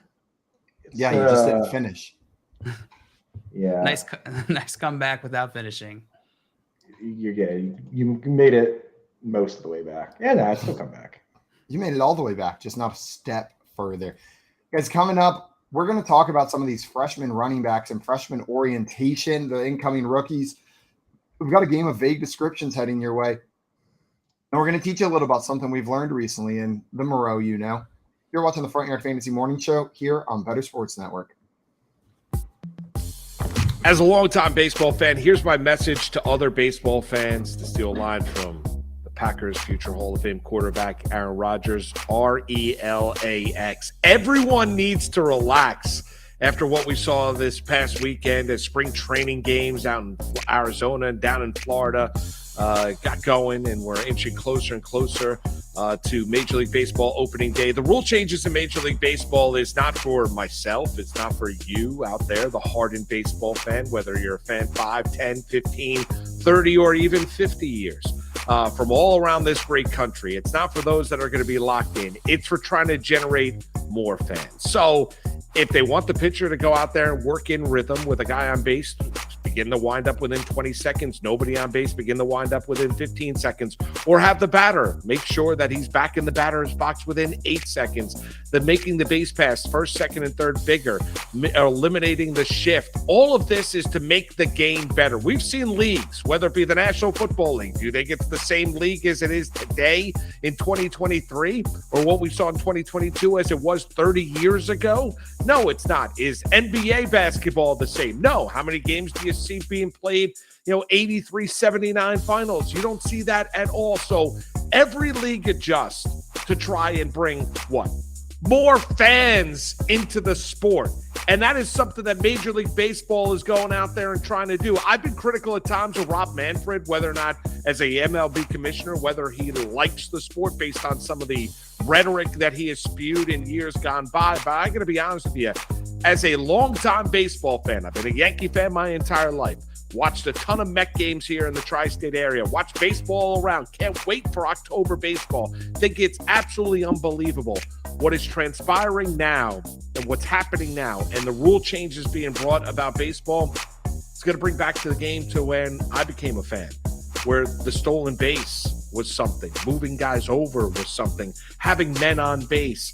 batting averages ascending, not being an all or nothing league where either you're striking out or hitting the ball over the fence. And that is what baseball is trying to do. So as everybody tries to adjust, and change is difficult, whether you're changing your diet, exercise routine, changing your relationships, changing a job, change is different. I get that. And it's hard. But let's take a step back. Let's understand what Major League Baseball is trying to do here. And they're trying to repopulate or repopularize the sport. That's what they're trying to do. They're clearly the third most popular sport in the United States. They want to make it less regionalized. This is the way they need to go about doing it. I'm all for it. For more content like this, download the Better Sports Network app or go to bettersports.com.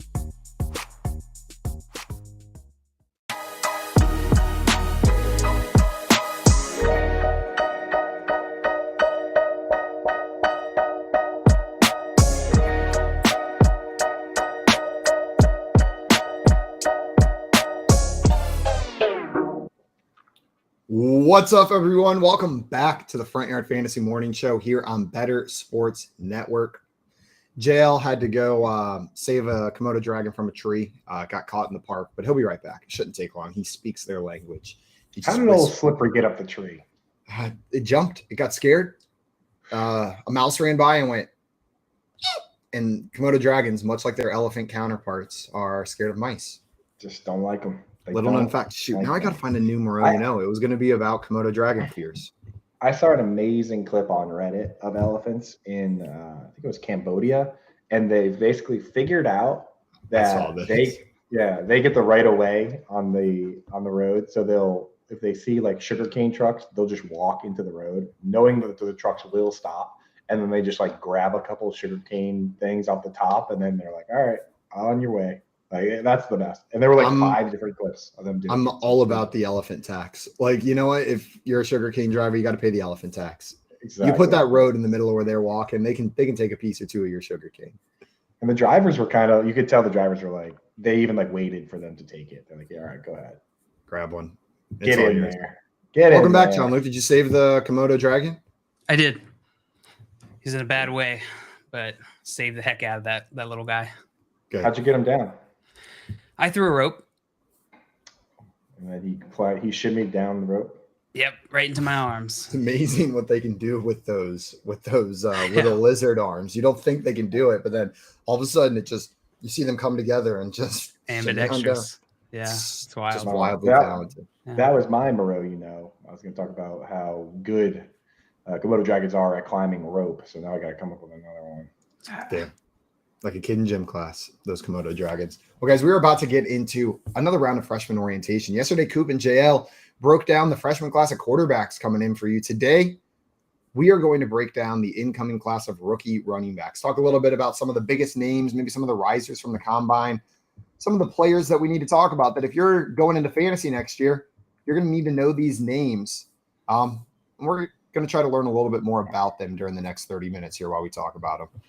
I think the place to start is right at the top with the player that everyone's been talking about all year. The combine has only raised interest on him, and that is running back Bijan Robinson out of the University of Texas. Came into the combine as the top prospect with people saying things like the best running back prospect since Saquon Barkley, right? Whenever you get praise like that, expectations are high. Then he shows up at the combine and absolutely kills it. A 4.46 40-yard dash, comes in at 5'11", 215 pounds. That's a thick boy, a 96 prospect grade from Next Gen Stats from the NFL. Feeling pretty good about this guy. You guys, is your excitement level matching the excitement level from the NFL on a player like Bijan? It really, after the combine, it did. And I just want to get something out of the way right now, because there's been a lot of discussion that I've seen out there about the term generational prospect. Like, generational prospect doesn't mean that you can only have one every 10 years and it has to be a generation. Like, this was my dad's generational prospect and this was my grandfather's, and then I can only have one. Like, that's not how it works. If it just means that they're the highest level of prospect. Like, we saw Calvin Johnson, arguably the best wide receiver prospect of all time. That was 2007. The next best two, in my opinion, since I've been watching this, were Julio Jones and AJ Green. And they came around only like 4 years later, and they were both in the same draft, and they both went top 6 in the same draft. They're both generational prospects. If there were 3 Bijan Robinsons in this draft, we would have 3 generational prospects. That's how that works. So I'm tired of people saying, oh, he can't be generational because Saquon Barkley was just, a few years ago and blah, blah, blah. No, he absolutely can be, and he absolutely is. Yeah, I agree with that. I think that right, these words are just used to describe some aspect, right? Some similar aspect, common aspect amongst different players over different times. So I think the premise, like without getting into the semantics of it, like the premise of generational talent at running back here, the names that come to mind are Saquon Barkley, Ezekiel Elliott, right? These guys who, when they came into the league, you knew they were going to be excellent. They were very well balanced. They had, well-rounded is the word I meant to say. They're just very well-rounded and really have that dual skill set that we've seen, or at least like either a dual skill set or really, they're really strong in one of either running or catching here. And so I think it's a totally appropriate term to use here.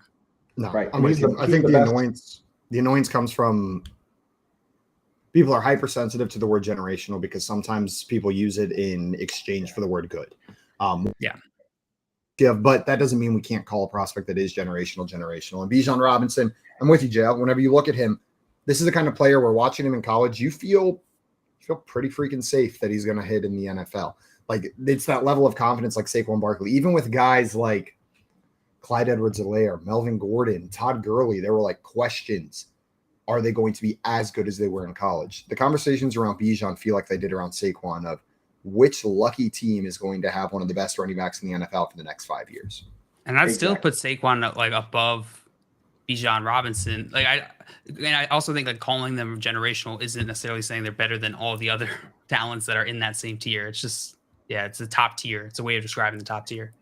Exactly. And to JL's point, if you couldn't have differentiation within that group, then you would only be able to have one ever, right? Like, I don't know if we're ever going to get another Calvin Johnson, right? Like it's hard to put anybody even in his class in terms of a prospect where like he was legitimately deserved going 1 overall. He had the size, the speed, everything. It was absurd. It was literally perfect. It's like, if that's the case where if Saquon's better than Bijan can't get that tag, then nobody is going to get that tag because not only is Saquon the best like prospect ever, but he's also says all the right things all the time. The dude is basically everything that comes out of his mouth you can put on a poster. You know what I mean? With like a little like cat hanging on a clothesline. Like he's just dropping inspirational quotes left and right. So that's so much pressure, honestly. If everything out of your mouth had to be like quotable. It's just like a cat hanging on a clothesline, and then on the top. Hey, did you just clog the toilet? It's on the post. Great pressure. A clog is an opportunity in disguise. Yes. We should just start talking like that. Don't say anything unless it belongs on a poster. Sometimes a clogged path is the right one. Take the path less clogged. Yeah. So I look at this guy. He's the best pass catching back in this draft. He's the best runner in this draft. The only knock on him really is that he's had some injuries, right? He had like a pretty bad elbow injury, shoulder injury, neck injury. But like Frank Gore tore 2 ACLs in college, and then he played for 37 years. So past injury history isn't always indicative of what's going to happen next. So Bijan Robinson, top running back. Don't need to say too much more about him, right? No, I'm with you guys. We can move on to another player. Bijan Robinson is expected to be the first running back off the board. And at this point, I'm expecting him to get drafted in the first round. Yeah, after what he did. He's in a tier on his own. No, we're all in agreement of that, right? Yeah. Yeah. I think the question now at this point is, does he go like top 10? You know, it's possible. It's definitely possible. I think he'll go first round. I don't think he'll go top 10. Top 15, maybe. Top 15. Okay. Though it would be really cool to see him go to one of those like high-end playoff teams down at the end of the draft. I know. See the Bills. It'd be cool if one of them had the stones to trade up for him. Yeah. What if you want to ruin everybody's day? The 49ers the draft Jaguars. them? 49ers. Yeah. Put Bijan and Christian McCaffrey in the same backfield and just Elijah Mitchell gone. So anybody hold on to Elijah Mitchell out of here. And then your Christian McCaffrey and your Bijan Robinson both just on the same team. I don't like that. I don't like it. I it'd feel be like cool. Jonathan Gannon's going to go Bijan Robinson. He just looked him up and down. You're fast. You're fast. That'd be cool. You can run. You can catch. You play I'd allow football. Well, the next running back on most people's list, it was the fastest running, or he ran a pretty fast time at the combine, a 4.36. That's Jahmyr Gibbs out of Alabama. There's a lot of people's number 2 running back coming in. And again, I think this is another player that kind of secured his spot with his performance at the combine. Yeah, it's always cool seeing these players that come to the combine and crush it. The ones that you kind of expect to crush it, and then they come and they crush it. That's just good to see. Jahmyr Gibbs, I think he's going to end up being my number 2 in fantasy as well, depending on, of course, landing spot. The difference between him and Bijan Robinson is we don't get that complete 3-down back from Jahmyr Gibbs, at least from like the stereotypical NFL rule. Know what I mean? Sometimes we see these slightly smaller backs like an Alvin Kamara come out and break that mold and be the true 3-down back. But I feel like a lot more times we see these guys come in and fill a role as a pass catching specialist, and they kill it in that role. But there's a cap, there's a limit, and that's kind of how I'm viewing Jahmyr Gibbs. Is it's not guaranteed that this dude's a 3-down back, whereas Bijan, I feel like it'd be silly to draft that guy and not make him a 3-down back. Right, exactly. Yeah, so that's kind of the knock. He did come in at 200 pounds, which is an important threshold. And if he bulks up, it's possible. So we've seen guys come in around that 200-pound mark, but they clearly weigh more than 200 pounds now. Like when I look at Austin Eckler, he weighed in at 200 pounds originally. But if you look at that guy now, he is absolutely yoked. Like he definitely weighs more than that now. And same with Christian McCaffrey. Christian McCaffrey came out right around 200 pounds, put on a bunch of weight, and now he's Christian McCaffrey. So what I'm seeing as far as comps range, you mentioned Alvin Kamara at the high end. He even looks like him running. At the lower end, you have guys like Raheem Mostert, who Raheem is the exact example of a guy who very fast, very elusive, can score a touchdown at any point, but he's undersized, and that's partially – it's hard to say that it's definitively responsible for his injury history and how he's had a hard time staying on the field, but I would say that it could be partially responsible for injury. I mean, like it's a fact of the matter that smaller players generally are going to be more injury prone. Like if you're 200 pounds and you're getting tackled by somebody that's 340 pounds, right, versus a guy that's 230 pounds running the football, it's the way of the world. It's physics. So, I mean, I as of right now, this guy is my RB2, and he's the exact kind of guy that's great for fantasy football because we know how much more valuable targets are than carries, right? So if you're going to have a guy that does just pass catching versus just rushing, give me the pass catcher, right? Just to give you some context into his measurements here, he came in at 5'9", 199 pounds. His 40 was 4.36 seconds, and he did the vertical jump, 33.5-inch vertical jump, and a 1.52 second 10-yard split for Jahmyr Gibbs. So pretty decent run here. What's Saquon, like 4.4? I'll tell you right now. I think he was 4.4. Yeah, I was happy. 4.4 exactly. It was a 4.40 exactly, Joe. Okay. So I was happy watching it when he came out, and his first 40 was a 4.4 that Jahmyr Gibbs ran, and then the second one he came out and ran a 4.36. So I would have been happy with the first one at 4.4, but the second one 4.36, that's cooking. And to put it in perspective for just a 4.4 for Saquon, that's top 5% of running backs. That's 96 percentile for running backs. So even just 4.4 is blazing. That's like David Johnson speed. 4.36, now you're talking like top 2-3% of guys. So he's quick. He can skate.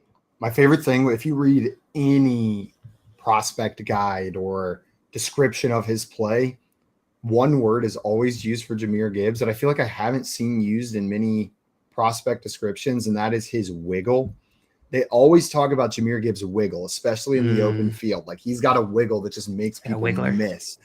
Now, I feel like also sometimes they say he overdoes it. He comes out and he cuts a little too much when he doesn't need to, but he's got a convincing wiggle that fools defenders. The thing is, when you have the wiggle too, it also opens up the other move, which is where you just kind of slow down for 1 second and then you don't do any of that and you just blaze right by people, right? It's like if you have the fastball like he has, you can also have the changeup. And, it's like you have to have that move where people are thinking about it. But once you have that, you can just freeze people, which is one of my very favorites.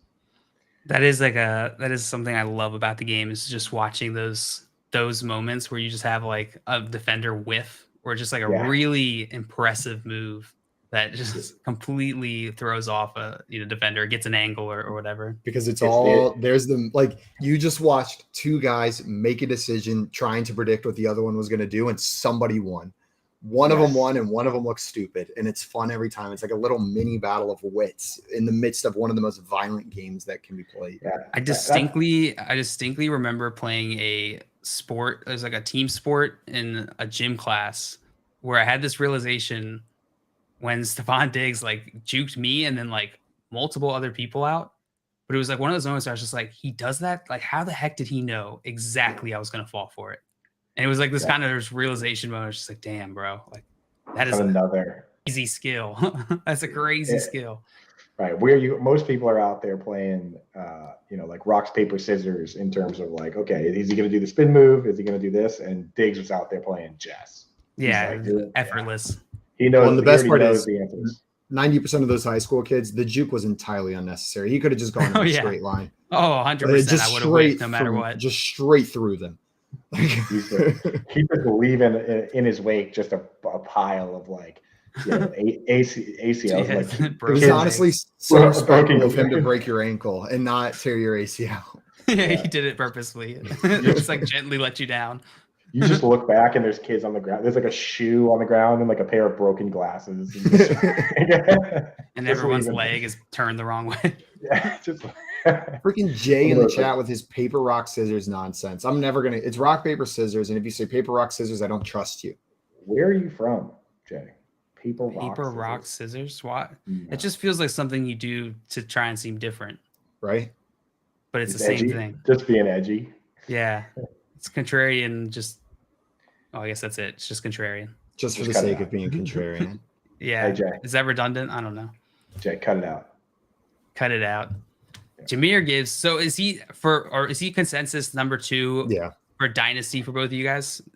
Pre-landing spot, of course. We're just looking at talent right now. Yeah. Running back. Yeah. Right. Now, he might not go as a second running back off the board because it's kind of like we talked about yesterday with quarterback, where the skill sets are so different for the different players that you could have a team like if you're a team like the Bills and you just spent a second round pick on James Cook, which is also a 200-pound pass catching back, you're not going to then draft Jahmyr Gibbs because those are kind of redundant, right? So there is a world where a team like the Bills reaches past Gibbs for a bigger, like a Zach Charbonnet out of UCLA or something like that. Exactly. We should probably talk about him next for that exact reason, that if you're trying to do complementary backs, you're not going to double tap the Jahmyr Gibbs and James Cook in back-to-back drafts. Yep. So that doesn't necessarily mean that whoever gets drafted ahead of Gibbs goes ahead of Gibbs in my rankings. That's why you got to keep that in mind. Think about what these guys do and where they get drafted and where they land, and use that as part of your narrative, right? Yeah. Justin said, does anyone call it scissors, rock, paper? Why is scissors always the bridesmaid, but never the bride? That's true. Scissors likes it better that way. Scissors isn't trying to get married. Scissors is just living her life. Yeah. Right. Everyone always picks scissors. Like when you like scissors, I feel like is the most popular pick. Because scissors is the sexy choice. You know what I mean? Like rock is like bludgeoning. Paper, like paper. Scissors is the life of the party. Scissors is sharp, cutting. I think we can all agree that paper is the lamest choice. Because rock. I don't know. I like paper a lot. I think the losing choice is the worst choice. No. I would rather lose like a gentleman. That makes sense. I would rather lose like a gentleman with scissors or like a man with rock than win with a flimsy paper. There's a man with rock option? Yeah. Rock, paper, scissors, man with rock. He's got another hand. Come in just like rock. It's just this. There's a little guy underneath. Those are his legs, but he's carrying a really functionally heavy rock. It's the exact same as rock. Rock man. Yeah. It's just like a skin in a video game. Rock, paper, scissors, man with rock. Oh! Does man with rock beat rock, or does rock beat man with rock? I think man with rock loses Who's because got the bigger rock? A really big rock. You come in with the. Yeah, you hold up your hands, and whoever has got the bigger rock wins. I think that's fair and smart. All right, so back to what we were talking about. Speaking of smart, I think we covered Jahmyr Gibbs, but we should probably talk about at least one more running back here. Generally considered the third, that there is a little bit of a bunch here, is Zach Charbonnet out of UCLA. The biggest knock on him is his speed. Ran a 4.53, doesn't have that like getaway speed that some of these other backs have. But the comp that he's getting, whenever people talk about who he looks like, what kind of player he is a guy like Marshawn Lynch, or a more modern example like A.J. Dillon, just like this bruising back. Just feed him the ball. He's going to power straight up the middle. And once he gets going, he's hard to stop.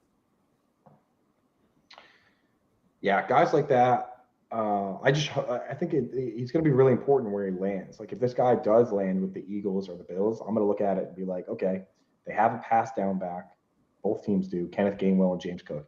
They have these quarterbacks that have a tendency to, via the RPO, just take the touchdowns themselves, right?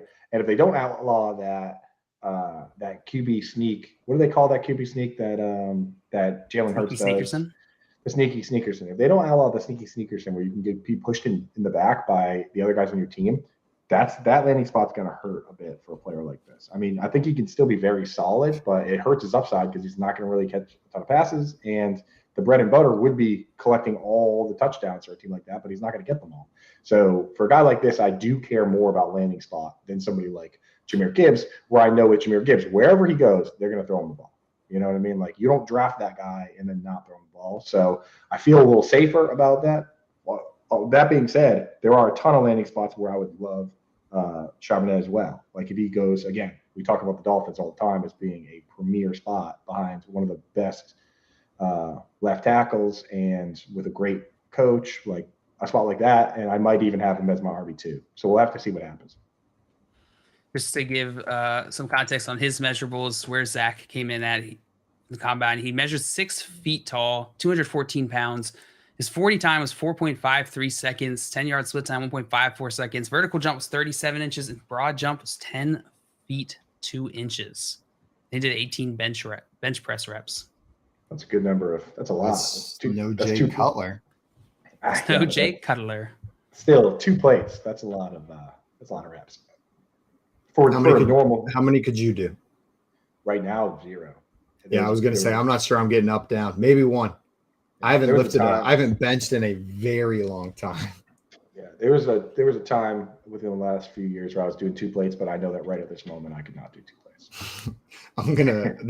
They've got a bench set at my rock climbing gym. Next time I go, I might throw 2 plates on there and have someone stronger than me standing behind me ready to save me.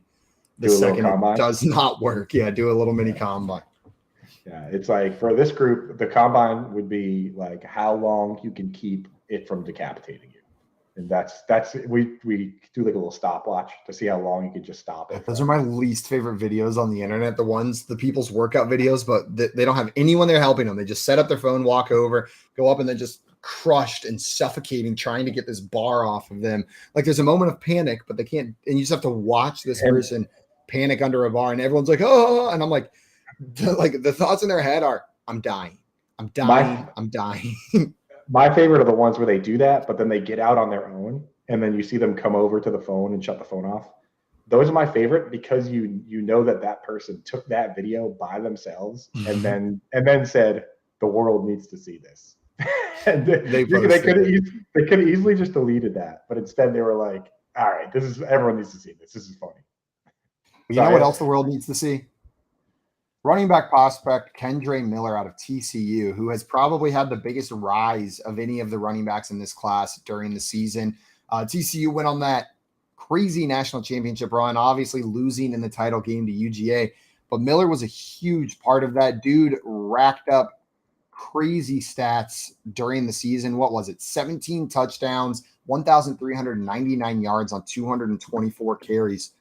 similar to the last guy we just talked about, he is more of a bruising runner. He's not known for his receiving work at all. So this is likely a kind of player who's not going to be a 3-down back, but opposite of Jahmyr Gibbs, where this is going to be a bruising type of back. He seems maybe relatively safe, doesn't have the crazy burst that some of these other guys have, but overall decent prospect. Yeah, another knock that I saw on him was that he doesn't have high end sustainable speed. So, and I didn't really know what that meant. So I pulled up some clips, and there are a lot of clips of plays where if this is Jahmyr Gibbs, he's scoring a touchdown, but Miller's getting caught from behind. Like he kind of not necessarily runs out of gas, but just doesn't have the breakaway speed to just run away from everybody. Like, so, certain players get a boost in that. Like Raheem Mostert's a good example. Like he had a couple years ago had not only the top, but the second also fastest on-field speeds. And those were on plays where he scored 70-yard touchdowns, one against the Jets and one against the Cardinals. That were both 70-yard plays. If your player scores a 70-yard play, 70-yard touchdown, what is that in fantasy? 13 points? Like you're immediately in the mix, 12 points, whatever it is. Like you're that's already a good day, that one play. And if Kendrick Miller can't do that, then it hurts you. J.K. Dobbins is another guy where at any given moment he could just score an 80-yard touchdown. That's not this guy, so you have to discount him for that. I don't know if this is the bet. Like I haven't fully thought through this comp, but he kind of reminds me of Darrell Henderson, like that type of runner where like he could come in and be very successful in the NFL. But he's gonna be that type of player that might get like that goal line work, get a lot of the touchdowns, but I think he'll have inconsistency just because I think he lacks some of the explosiveness that we see in the other top prospects here. That makes sense. I think that makes sense. I will say this is probably one of the backs I've done less research on of this class. I just generally have a little bit more fun going back and watching game tape on the receiving backs. So those are the ones that I generally watch first. I'm with you. And then I'll go back and watch this guy. That's not to say that I don't respect his game, but man, is it a little bit more fun to watch a Jahmyr Gibbs than it is to watch a Kendrick Miller. Right. It's like those are the guys I gravitate towards. Like when I first start looking at this, I'm like, okay, let me check out their stats, right? And then I pull up like a Dwayne McBride, and I see that he had only 4 targets his senior year. He only had 10 targets the whole time he was in college. In my mind, that's immediately not a guy that I'm going to pick in fantasy football because every format I play is at least some kind of PPR, either half or full. And if this guy in college couldn't he caught 2 passes as a senior. Like, so it's not going to be the kind of guy that I'm picking for my fantasy team. Yeah, I feel like if he lands in a good spot, like if he lands on a team where the environment is conducive to a narrative that's going to be like prop his value up in fantasy, he could be a trap. He kind of has some of those same feelings that I've gotten from the Keyshawn Bonds of the world, the Ronald Jones, I could see Kendrick Miller's hype getting much increasing a bunch before rookie drafts happen, and then that really having an effect when we get into the season. Yeah. So I don't know. It sounds like we're not super excited about this guy. Yeah, it depends where he lands and what the value is. Players with this skill set, I feel like, have a role in the NFL, but it may not be the most fantasy exciting role. These are the kind of running backs that you draft in the mid to late rounds that aren't going to get the full workload, but he seems safe. Like what I have seen from him, I've got like no doubt that he's going to be a contributor on an NFL roster, part of a successful committee. I just don't see him getting that full workload. Yeah, I'm with you, Simon. We'll see. Albert in the chat said, good morning, everyone. Good morning, Albert. Good to see you. Albert, what up, dog? What up, Albert? Welcome in. You guys want to talk about one more guy in here? Yeah, let's do it. Yeah. Okay. I'll do a bunch. Let's talk about Texas A&M running back Devon Achane. So Devon Achane coming out of Texas A&M prior to the combine, I feel like was a lot of people's like next guy in that group. Like we kind of talked about, I feel like the big 3, the Bijan Robinson, huge tier break, Jahmyr Gibbs, another tier break, Zach Charbonnet. Maybe Zach Charbonnet close to Jahmyr Gibbs. And then it's iffy on who you like next bet. Devin A-Chain came in at 5'8.5", only 188 pounds. So he is a smaller guy, but came out and ran a 4.32 40-yard dash. So he's undersized, but he's quick and he's fast, and that's what NFL teams seem to like about him. Yeah, fast, shiny. That's what I like. Right? That's 4.32. That's cooking. That's 99. Now we're talking 99th percentile. I think that's what I saw on Player Profiler. Like maybe 1% of running backs. We're talking like Chris Johnson. I think Chris Johnson ran like something insane, like a 4.27 or something like that. But 4.32, that's about as fast as they make them, baby. Yeah, I mean, I really think it comes down to like, is he too small? That's going to be it. And an NFL team's going to have to take that risk because there is a certain size that is just too small. Yeah. Like he won't be durable. He won't be able to hold up. He won't be able to block these linebackers that are coming in. Like, is he going to be able to play the game? Because he sure is fast enough. And I think one team is going to see that speed and that playmaking ability, and they're going to be like, let's take a shot. Second, third round, maybe fourth round. They're gonna grab this guy, and it could work out, but that's the question. You hit the nail on the head with the blocking, the pass protection, because that is one of the things that when you go back and look at these guys and ask why doesn't Antonio Gibson play more? Why didn't Phillip Lindsay play more? It often boils down to pass blocking. You look at Phillip Lindsay, he was like outside of the top 100 backs in pass blocking every single year that he was in the league. He was an undersized back himself. So when he gets the ball, you're like, oh, wow, this guy's awesome. But he's a liability. If you get your quarterback hurt, the season's over for a lot of these teams. So that's what it's going to boil down to. Can this guy get that figured out? If he can't, then he could end up just being a guy that returns kicks and punts and then, gets sporadic gadget plays drawn up for him, but he can't have a full-time role. If he can figure that part of the game out and be a full-time back in there for like every pass play, running a 4.32. Lights up, baby. Let's ride. Let's ride, baby. Let's go. 2.0, y'all. Yeah, if he could put on 10 more pounds, maybe we'd be a little bit happier going into this coming season. But he'll pack on some weight. We see it. We talked about Austin Eckler already. You brought it up, Coop. That was another guy came in undersized, and now he is yoked. Right. He could be like a faster J.D. McKissick, right? Like that's the upside. Is and J.D. McKissick is a guy that got 100 targets, right? He got 100 targets in a season on Washington, which is beautiful. Like there's nothing more in this world that I want for any player, wide receiver, tight end, running back. You give me 100 targets, we can make that work, right? So if this guy, and J.D. McKissick, I think ran like a 3.6. He's not fast, but he's a great pass catcher. If you can give me faster J.D. McKissick and give that guy 60, 70 targets, awesome. I love that. That'd be perfect. Thanks. I was curious who they had as his comparable player on the NFL website because sometimes I was just curious what they had listed. And I feel like for most players, it's like David Montgomery, A.J. Dillon, Alvin Kamara. Like that's probably what it says for Jahmyr Gibbs. Do you know what it says for Devon A-Chain? No, what's the guy? Leon Washington is the best NFL comparable player they could come up to for Devon A-Chain. So that is a perfect example of a guy that just ended up kind of returning kicks. And he was a great kick return. He returned kicks for the Jets. He returned kicks for Seattle. Very good. But, right, that's the scary thing is that he could end up being that guy, which is in fantasy football, it's not helping us much. He could be Leon. I see Dustin in here saying there's so many other guys you should be talking about. Well, bring them up. There's so many guys we get to hit on this offseason. I'm so excited. Throw them up in the chat, dude. I love rookie season. Jail loves hitting on guys in the offseason. And in the on-season. Just like, well, maybe we can do maybe we do this week. Maybe we do our top 5 this week, and then we have people act like the draft is like next week. We have like 2 months until the draft. Oh yeah, so we got plenty of time to talk prospects. I say next week we just go through this again, do another few days where we hit the next 5 backs, the next 5 wide receivers, and just get a little crazy with it. You know what I'm saying?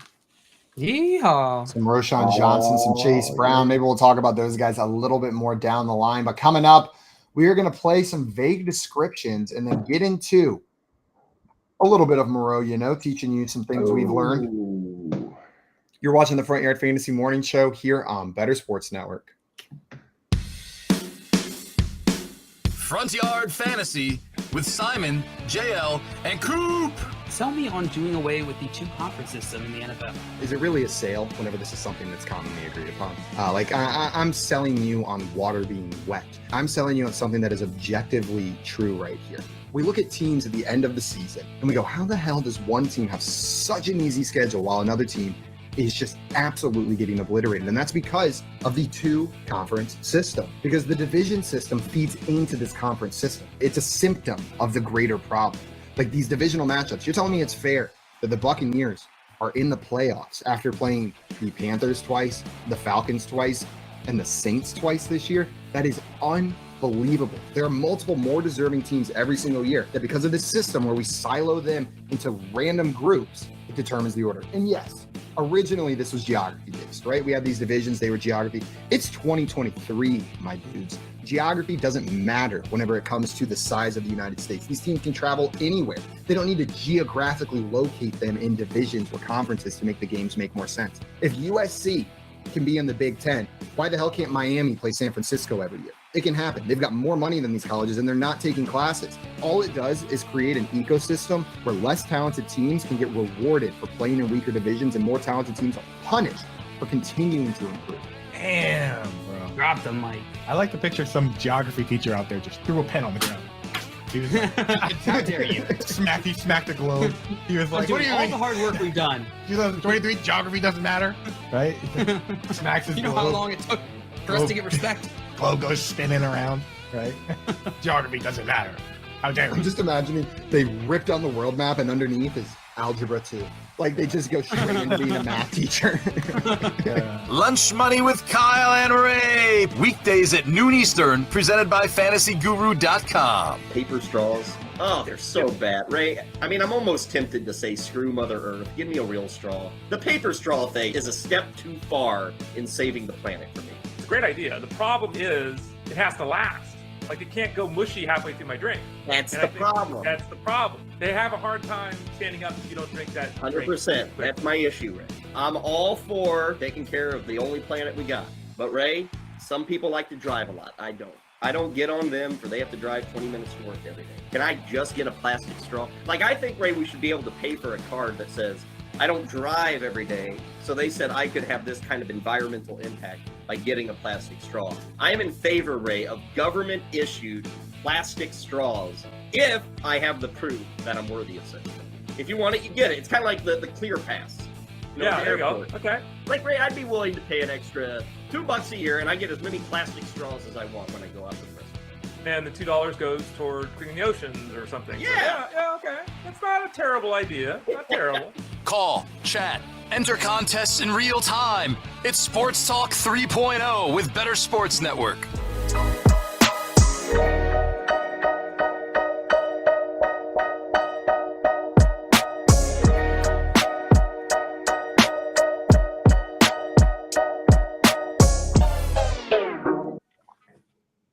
What's up, everyone? Welcome back to the Front Yard Fantasy Morning Show here on Better Sports Network. We're about to get into a game of vague descriptions, and boy, did this game just vex me last time. I was unable to figure out any of the riddles, but I am riddled up today, and we are ready to go. For those of you who have never joined us for a game of vague descriptions, this game is a game of what it's called, vague descriptions. Jail's going to give us a category, something like football, movie, TV show, celebrity, and give us a very vague description of the thing he's thinking of. It is Coop and I's job to deduce what thing JL is trying to make us say with the limited information he's given us. If you get it right, you're going to get a point. Get it wrong, your opponent has an opportunity to steal. We'll go back and forth till we run out of time or run out of prompts, at which point whoever has more points will be our champion today. We tied on the first game, Coop, so someone's got to come out on top here. Or we just spend the day forever in victory purgatory. You can't do I kind of that. like that. I kind of like that. We could all just tie and be good buddies and have the same watch, but slightly different. Coop, I've been looking at this watch. This is so very much my aesthetic. It's like sleek and old, like it's retro, but then it has like with the silver kind of poking out, like a slightly like it's retro to futuristic our vibe time to it. though. I went silver with yours. JL, I felt like you were more of a classic black. Oh yeah, I would not have liked a silver watch. You know, to each your own. You know, I did a lot of research on that one. And by research, I mean I thought about you guys, and then I asked your significant others, and we all figured it out. And Pretty you good asked strategy. my local, I guess neighbor. Yeah, so yeah. As opposed to your non-local neighbor. I know that I got you a very nice watch because the local Porch Pirates absolutely loved it. Yeah, it's weird what they'll take. Like I ordered some nice camera equipment for our FSGA trip, and it looked like someone had clearly looked in the package to see if there's anything in there, but they didn't take it. It's like I don't think they knew what it was. It's like a lot of money in there. I remember one time a box got accidentally delivered to my doorstep. This was in college. And I was like, oh, I'll run that back to them after class, threw it in my closet. A year later, when I'm going to move out of said house, I'm cleaning out the closet and I find this box for this person that I was supposed to bring it, but it's been like 10 months. I can't bring them their box back. You know what I mean? Like, that's humiliating. I'm not going to show up. And so this one, I'm like, they got a new one. They figured out, like, I'm just going to open it. Like, I'm not going to throw it. Like, just whatever's in here, it's mine now. And I've never felt more guilty because this was a package this person needed. Like, they just ordered necessities. It was fruit fly traps and acne face wash. This was just somebody having a breakout and fruit fly problem, and their package got delayed. They had to wait 2 more days with just like these inconveniences that they were trying to solve. I felt so bad. I was packing up my house and I was like, this poor person just needed their fruit fly traps, and I kept them in my closet for 10 months. They're just going crazy. They're like Walter White when it is that fly in his lap. He's just going insane from the fruit fly. I'm just imagine they're having like a mental breakdown. I had something similar.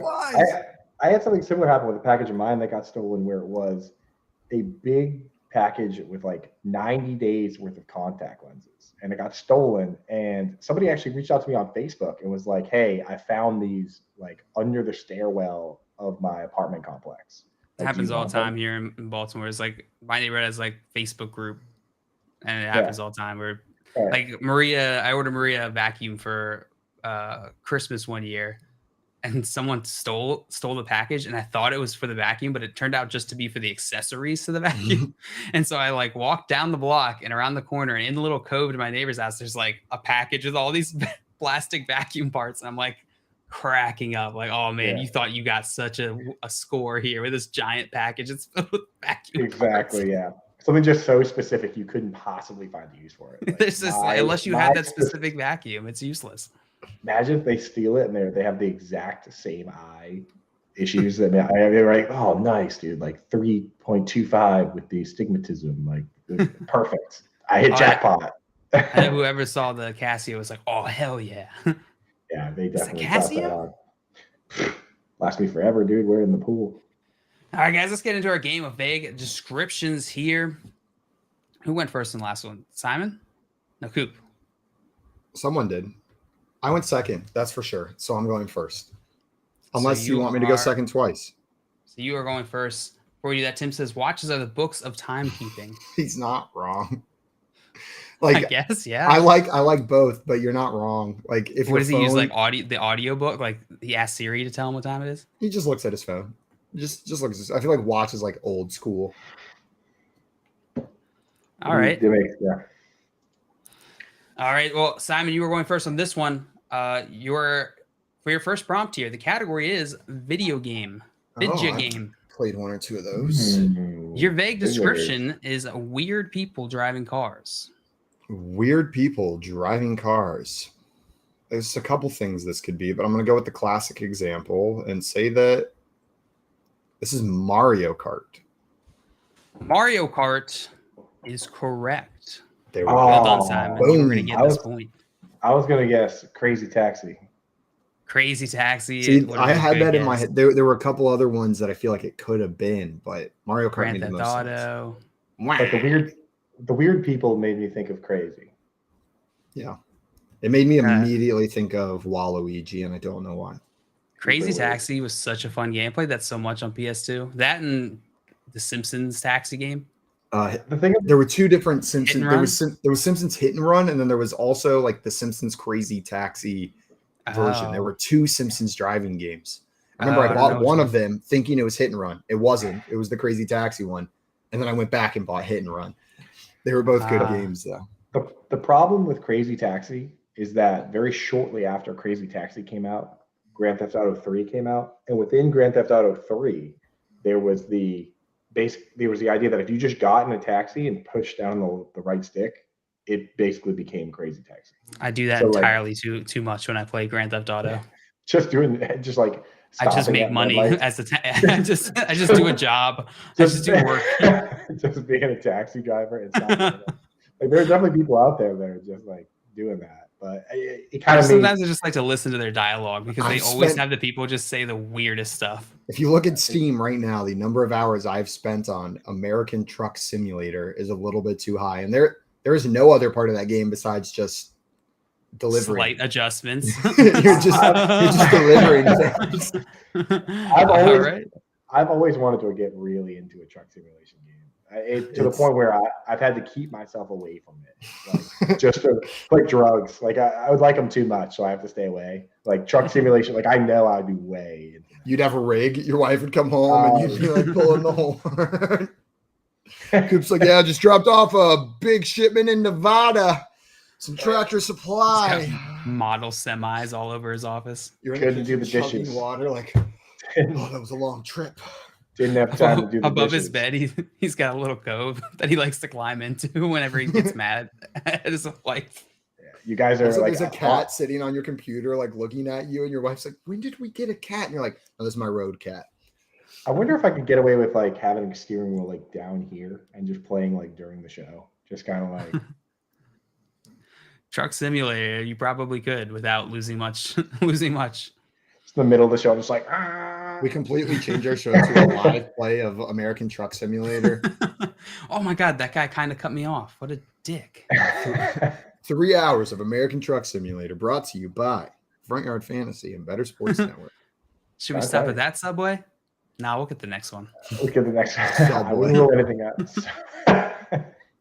Is that part of the game? Do you have to eat? How else do you live? Simon, do you have to eat in the game? In which game? Just Truck Simulator. Oh, no, you're good. Just drive. You eat during your off time, surely. Oh, nice. Dustin and Hal got this correct in the chat. Mario Kart. And Coop, the next vague description is yours. The category is a band, and the vague description is color and time. Yeah. Color and time? Mm-hmm. Oh, the time.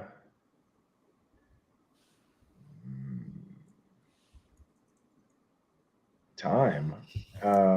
Where does it go? Where does it go? So at the time part's throwing me off now. Color and time, and it's a band. If it makes you feel better, I'm not thrown off even a little bit here.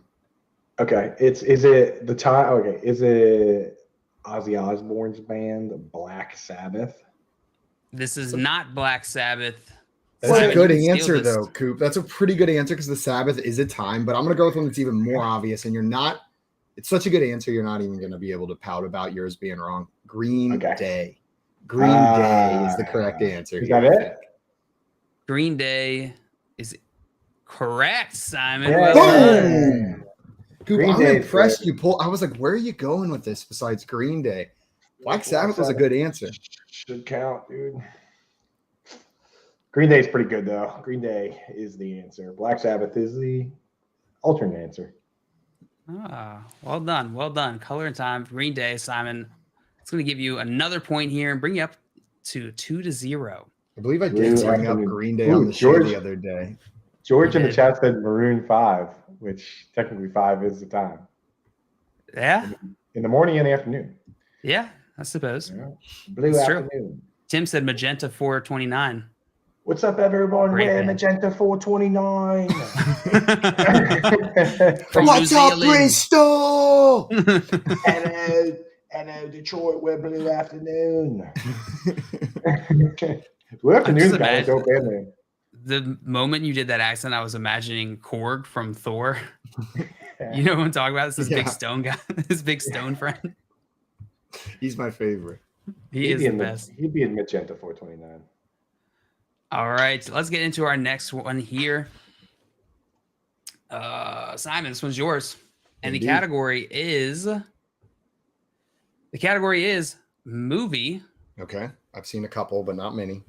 Actually, we're not going to do this one because there was no answer in there. Actually, no, we are going to do a different one. All right. This category, movie. Your vague description is public figure is brought into scheme to commit crime. Public figure is brought into scheme to commit crime.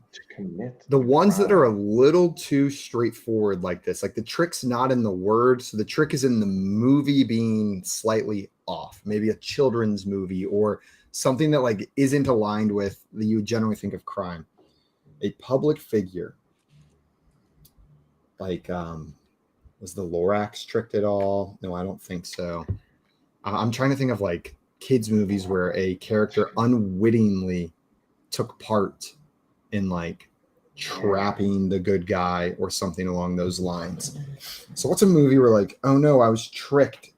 Oh, no. Can you read it for me one more time, Joe? Public figure is brought into scheme to commit crime. Public figure. So it doesn't say like celebrities. So that makes me think almost like politician or like president or that's what I'm saying. Public figure is brought into scheme to commit crime. Is this Scary Movie 4? This is not Scary Movie 4. Damn it. Not Scary Movie 4. Coop. Public to commit crime. So I'm wondering, is crime a singular crime or they're committing crime, which can be many crimes? To commit crime. A lifestyle of crime.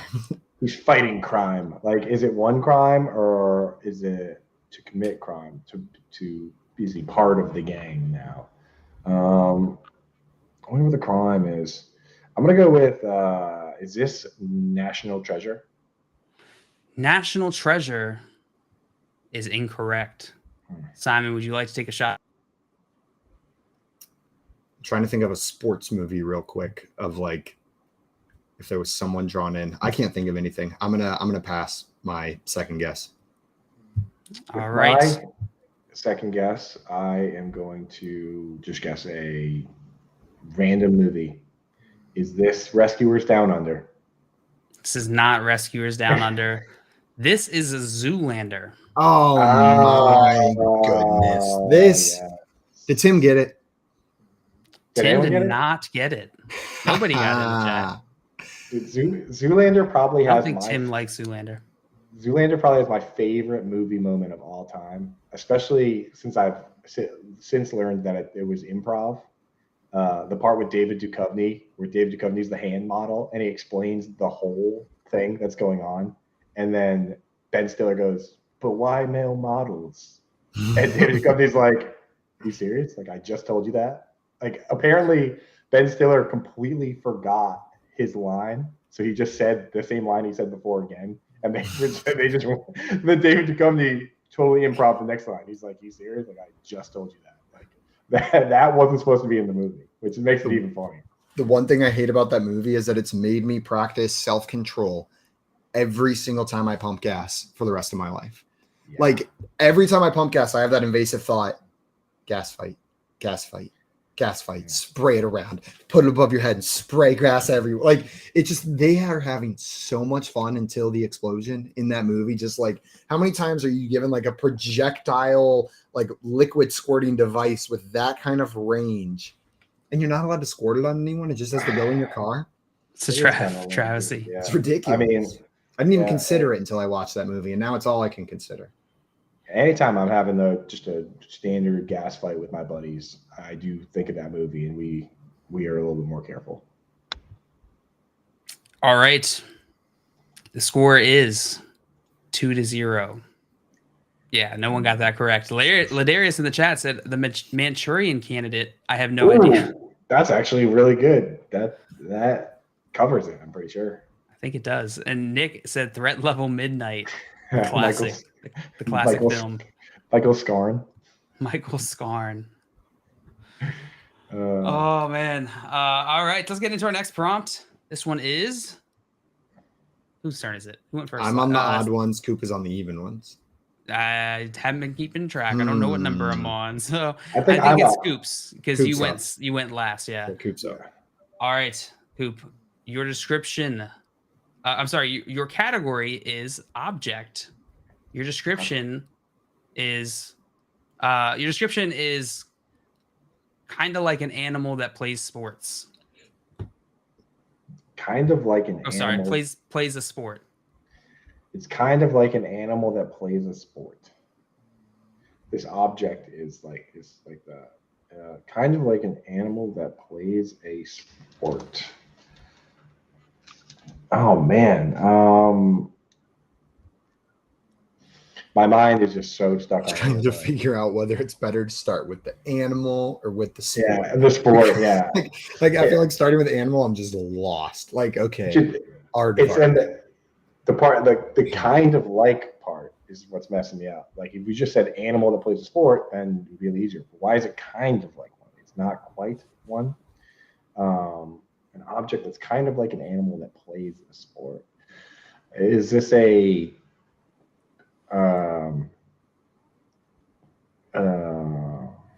cat? Is it a cat? Is it a Is this a cat? cat? Is this a cat? Is this a JL, cat? is this a freaking cat? Tell me the truth. Is this a cat? Tell me, is it a cat? Cattail?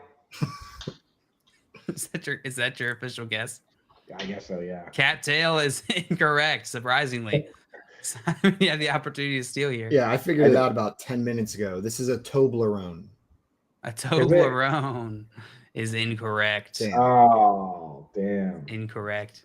Coop, do you want to take another shot?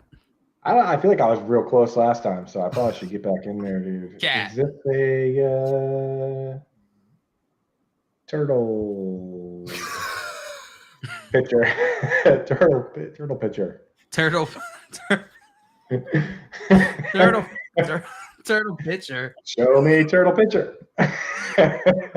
Turtle pitcher is absolutely incorrect. Oh. Okay, shoot. Okay, I liked the strategy though. Is this a Turtle pitcher. Is this like a pitcher that holds turtles? No, pitcher like in baseball. And I'm pretty sure this is a baseball pitcher. It's a turtle sport, animal sport. Turtle pitcher. a shuttlecock. A shuttlecock is incorrect.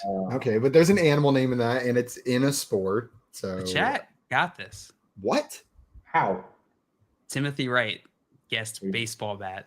Oh, you stinky man. Which is Tim. correct. Which is correct. He just said Okay. bat, but Turtle pitcher. That was baseball really good, bat. Tim. That was really good. well Ten done. little smarty pants.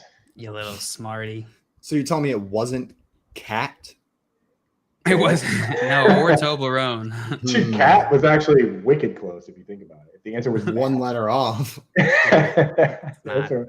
So I wasn't lying when I said I felt like I was close. I was so close. Cat. Yeah. If only you had made the next logical leap to Well, next Bat. leap would have been rat. But then I would have eventually Yeah. made it to bat. baseball rat. Doesn't Baseball. Is it baseball rat? All right, Coop, you're up. It's me, the baseball rat. That's what he sounds Baseball like. rat. Yeah, I'm a big Well- fan of the Mets. The Albany River Rats. That's a team. Mm, Oh, that's a pretty good mascot. Would you rather be the River Rats or the Browns? river rats. Easily. I think Browns going to lose Don't almost all of question. these. All- And my closet is full of Browns gear. I would trade it all in for river rats gear For today. sure, dude. Yeah. I'm not sure Browns might lose every single one of those. All right, we have one more prompt for vague description prompt for you here, Coop.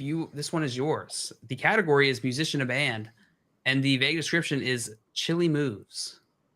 Chili moves. I got it. Chili moves. Is this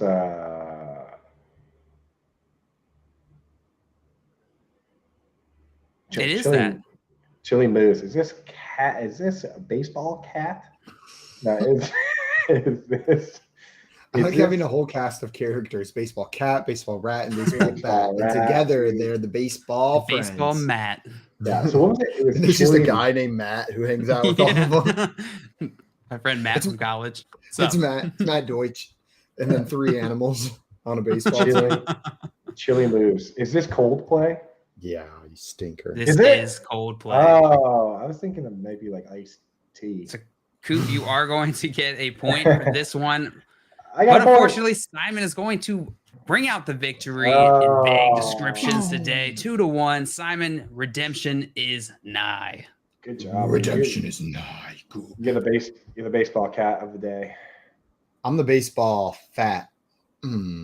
Actually, speaking of baseball, I just got yelled at by someone on Twitter for not making a pick in a fantasy baseball league, the Raz Slam. Sorry, Kevin Daly.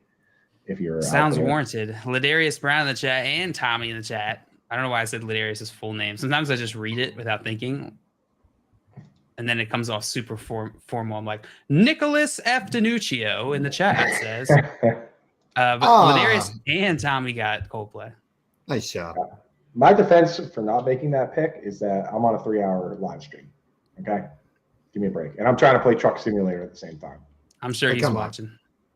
I'm sure I thought Arctic Monkeys at first, and then realized it's probably Coldplay.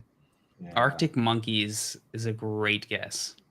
So monkeys are playful. Could have been some monkeys does it's not perfect because the moves part doesn't really make sense, but what is play? A monkey moves more than a lot of things that don't. Like a rock. You're not wrong, dude. Like a rock. I hadn't considered that. But not as much as Man with Rock. Yeah, Man with Rock. Man with Rock moves just as much as Monkey. Guys, coming up, we're going to impart some knowledge that we've learned recently on you in a segment we call Moreau You Know. Right now, you're watching the Front Yard Fantasy Morning Show here on Better Sports Network. Monday Night Rants with Edward Rouse on Better Sports Network. Do you believe in the Madden curse? Do you think that's a real thing? I did. Now, I don't think it's as big of a deal anymore, but it was a real thing for a solid 10, 15 years. Yeah, it was Sean Alexander, LaDainian Tomlinson, Peyton Hillis. LT was never on the cover. I know that. Was he not? I thought he was one. Okay, well, you do know all the covers of everything. Yeah, okay. So if you want, I could do this real quick. So Garrison Hurst is the first official Madden cover athlete, 1999. 2000, I believe they still put John Madden on the cover. And then 2001 is where it all started. So 2001, you have Eddie George. 2002, Dante Culpepper. 2003, Marshall Falk. 04, Michael Vick. 05, Ray Lewis, first defensive player on the cover. Okay. 06, Donovan McNabb. 07, Sean Alexander. Okay. 08, Vince Young. 09, Brett Favre. Okay. 10 is a trick one because it's no way you know. And Larry Fitzgerald. 11, Drew Brees. 12, Peyton Hillis. 13, Calvin Johnson, I believe so. You're right. 14. No way you know. 14, also a trick question. I believe that's the Madden 25 cover, and it's Barry Sanders, unless you got it for the new consoles, in which case Adrian Peterson was on the cover. You're not cheating. You're not looking at. Swear on my life. Swear on my life. Okay, keep on going. 15, you have Richard Sherman. Okay. 16, hold on. 16 is Odell Beckham. Okay. 16. 17, now this is the one I get mixed up because 17 and 18 are back-to-back Patriots. They are. 17, I think, is Gronk, and 18 is Brady. You are correct. 19 is Antonio Brown. Correct. 20, Patrick Mahomes. Oh my goodness. 21, Lamar Jackson. 22, Brady Mahomes. 23, John Madden. Yeah, dude, I'm a cover nerd when it comes to this stuff. We now know, but that was really impressive. I don't know how. Thank you. That's literally 29 of them or something like that. Wow, that is. You did not miss a single one, and you even got the special editions where they had 2 people on the covers. Monday Night Rants on Better Sports Network.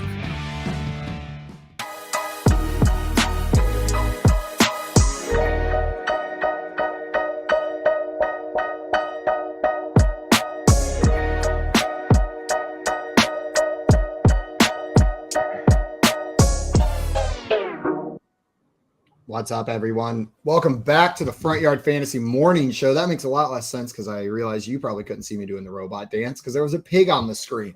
But we are back here on Better Sports Network with the Front Yard Fantasy Morning Show. About to get into one of my favorite segments, the one where we get to teach each other a little bit about something we've learned recently in the Moreau. You know, we're just bringing something, whether it's a story, maybe a lesser known rule, maybe it's something from the past, maybe it's a cool fact. Could be science, could be social, could be anything. And Coop, could be beef. Could be beef. What did you bring for us today? It's beef. Damn it. Every time. Every time. No, so I was out here in sunny Florida. Look at it. Yeah. See? Nah, I'm on vacation. I'm at my parents' place in Naples. And we went for a little hike yesterday. We were down in Rookery Bay, which is south of Naples, north of Marco Island. And we were walking on the Briggs boardwalk, and I saw a friggin' tortoise, dude. It looked like a turtle. Found out it was a tortoise. So I'm like, dude, what kind of tortoise is this little guy? And eventually I found a sign on the boardwalk that said that it was a home to something called a gopher tortoise. Have you guys ever heard of a gopher tortoise? Gopher tortoise? No. Gopher tortoise. I imagine that's what he says when he answers the phone. Gopher tortoise pitcher. Go for Cam Jackson. So I'm looking. So I'm like, okay, I'm basically a biologist. I discovered this tortoise, and now I need to learn a little bit about it. So I go on the Wikipedia page, and I'm looking at this tortoise, dude, and I find out something very interesting about this particular tortoise, the gopher tortoise. So it turns out that this tortoise is actually a keystone species. Do you guys know what that is? No. So they drink Keystone Lights. They drink Keystone Lights. Yeah, this thing was crushing beers, dude. They're the rock that holds together the turtle arch. Whenever they build an arch, the keystone tortoise goes the keystone's right in there. Yeah. So yes, exactly. It's when you're building a bridge made of tortoises that this particular tortoise makes for a great key. Or is this? Are you trying to describe Keith's favorite hobby of trying to get turtles high? It's Keith when they hang around, they drink keystones and they Keystone tortoise. What they actually are, a keystone species, is a species that is they disproportionately affect their habitat. So like humans would definitely be keystone species, right? Like they affect so many other species. And the reason that the gopher tortoise affects so many other species is that they are very good burrowers, like Joe Burrowers, right? So I did name this gopher tortoise Joe Burrow. And they dig these giant holes that can get up to like 50 feet long, and up to 360 other animals use these burrows, right? They use them for transportation. They use them when it's raining out. One of the big things that they do down here, and pretty much any place that has wilderness like this, is they do controlled burns where they need to like burn off the old dead wood or else to prevent like having massive forest fires. When there's a big fire, all these other animals go down into the gopher tortoise holes and they just hang out until the fire is over, which I thought was pretty cool. So like these dudes are building these giant tunnels, and they spend like 80% of their life in these tunnels, and all these other critters, like all these other like rabbits and snakes and stuff, are using these tunnels too to get around. How cool is that? That's pretty sick. I love my favorite part about this Coop though is I love that moment of, oh, I wonder what that is. Oh shit, that thing's cool. And you just go down the like you had no intention of learning that much about a gopher tortoise last night, and here we are. I was deep in it, dude. I was deep in it. I saw, and then after I saw the one on the boardwalk, we were driving back, and I realized that they were like all along the side of the road, just like hanging out. I just didn't notice them before. I thought they were just rocks or something. So yeah, I'm pretty much a gopher tortoise expert, AMA. Nick said, come for football talk, stay for the tortoise facts. Stay for the tortoise facts. That's what we do. It's Front Yard Fantasy. Nick said, go for turtle, crack me up, Simon. Yeah. I named everyone I saw. There was Cam Jackson. There was Joe Burrow. Joe Burrower. There was 2.0. There's all variations of Joe Burrow's name. Joe Burrow-ist. There was James Burrow. Stephon Diggs. Since it's Simon about to say you go down the rabbit hole as if we didn't just learn that it's the gopher tortoises world. You go down the gopher tortoise hole. You go down the Yeah, gopher rabbit's drain out of his hole. element. What I down want to there. know is why is gopher the descriptor that says how much it digs? Because I bet that tortoise digs more than a gopher. Like the Right. gopher should be the tortoise gopher. I'll to take that describe bet. How much you it want to bet? digs. If there's gophers that I'll are bet really good you- at digging, they're called tortoise gophers. I'll bet you eating half a lemon, peel included, on stream, that a gopher tortoise digs more than a gopher. I would do that for free. So I'm in. But Okay. I posed it as a joke thinking there's no way we can test this. Thinking, what are we going to get a gopher and a tortoise? Here's what we're going to do is put we're them going to on get the ground and see which one digs we're going to get some sort of Dig. biologist or animal expert to come on the show, and we're going to ask them very specifically who digs more, a gopher tortoise or a gopher? Or Stefan. Or These things we're Stefan. moving- Stefan these digs or things we're moving Stefan or that Cal? Or Stefan Cal, that's what I'm Raquel- talking about. Stefan or Cal? Steve Urkel's alter ego. Yeah. Yeah. So, Okay. dude, I couldn't help but think like my immediate thought was like, dude, these guys must be having like a crazy party down in these tunnels. 360 species. But then I was thinking it could get a little contentious in there if these species aren't like friends. So I don't know. How do you think? What do you think it's like down Yeah, there? I bet you're right. I bet the snakes and the rabbits don't always get along in the hole. I bet it's not like kumbaya in the gopher turtle Do hole. you think? I like to think when there's like a big fire, though, there's maybe like a little bit of a ceasefire for everybody. They're just like, you know what? The snake never wants to split utilities. Yeah, we're just like The deal is we're I'm there. not paying the electricity and I won't eat you in return. I won't eat you. Let's just wait for this fire to be over, and then we'll go back. You're welcome for my company. Tommy We'll said just go back fight to being hole. wild animals. The first Fight rule hole, fight dude. hole is we don't talk about We fight don't hole. talk gopher tortoise fight hole. Dibs on that band name. Tortoise Durden. His name was Tortoise Durden. Fight hole is Say I it, don't care man. what it's describing. It's a hilarious description, like name. to call Present something. your fight hole. That would be. I'm not dude, going that'd to be the fight hole. That would be the best name for like a biker bar. Yo, but Me then and the punch boys. me in the fight hole. Me and the boys going down to the fight hole to get a beer. You coming? All right, my Moreau story is related to the draft. It's football. It's not tortoise related. I know, disappointed people in the chat. But it goes to the history of Mr. Irrelevant. Are you guys familiar with how Mr. Irrelevant came to be, that term? Like the moniker? I don't know where the The moniker for the moniker describes the last person chosen in every NFL draft. Since 1976, they've been donned Mr. Irrelevant. This was started by this guy, Paul Salata, who's a former Colts wide receiver back in 76. And so he wanted to celebrate basically this last player being drafted. And so he created this week-long celebration to celebrate, called like Mr. Irrelevant Week. And it was like a huge deal. He got like beach parties, a golf tournament. You went to Disneyland. There was a bunch of like celebrities and women at this like giant week-long party thing. And it became so big that these teams started to want to get make the Mr. Irrelevant pick. And so it led to the situation in 1979 where the Steelers had the last pick and the Rams had the next to last pick, the penultimate pick. But the Rams wanted Mr. Irrelevant because they wanted the publicity that came along with that. And so they passed and let the Steelers pick ahead of them so that the Rams could get the Mr. Irrelevant draft pick. And Shut up. yeah, this is crazy. And so Pete Rozelle, as the commissioner, said he had to come in and stop this. They added the Salata rule, which prohibited teams from passing for the purpose of getting just the last pick. That's excellent, dude. That So is the wild. second Like, to last I pick love child technically has stuff an like that. infinite timer because of that rule. I Like guess. every other pick has a timer that you could pass if you miss it, but the second to last pick, because of the Salata rule, has an infinite timer.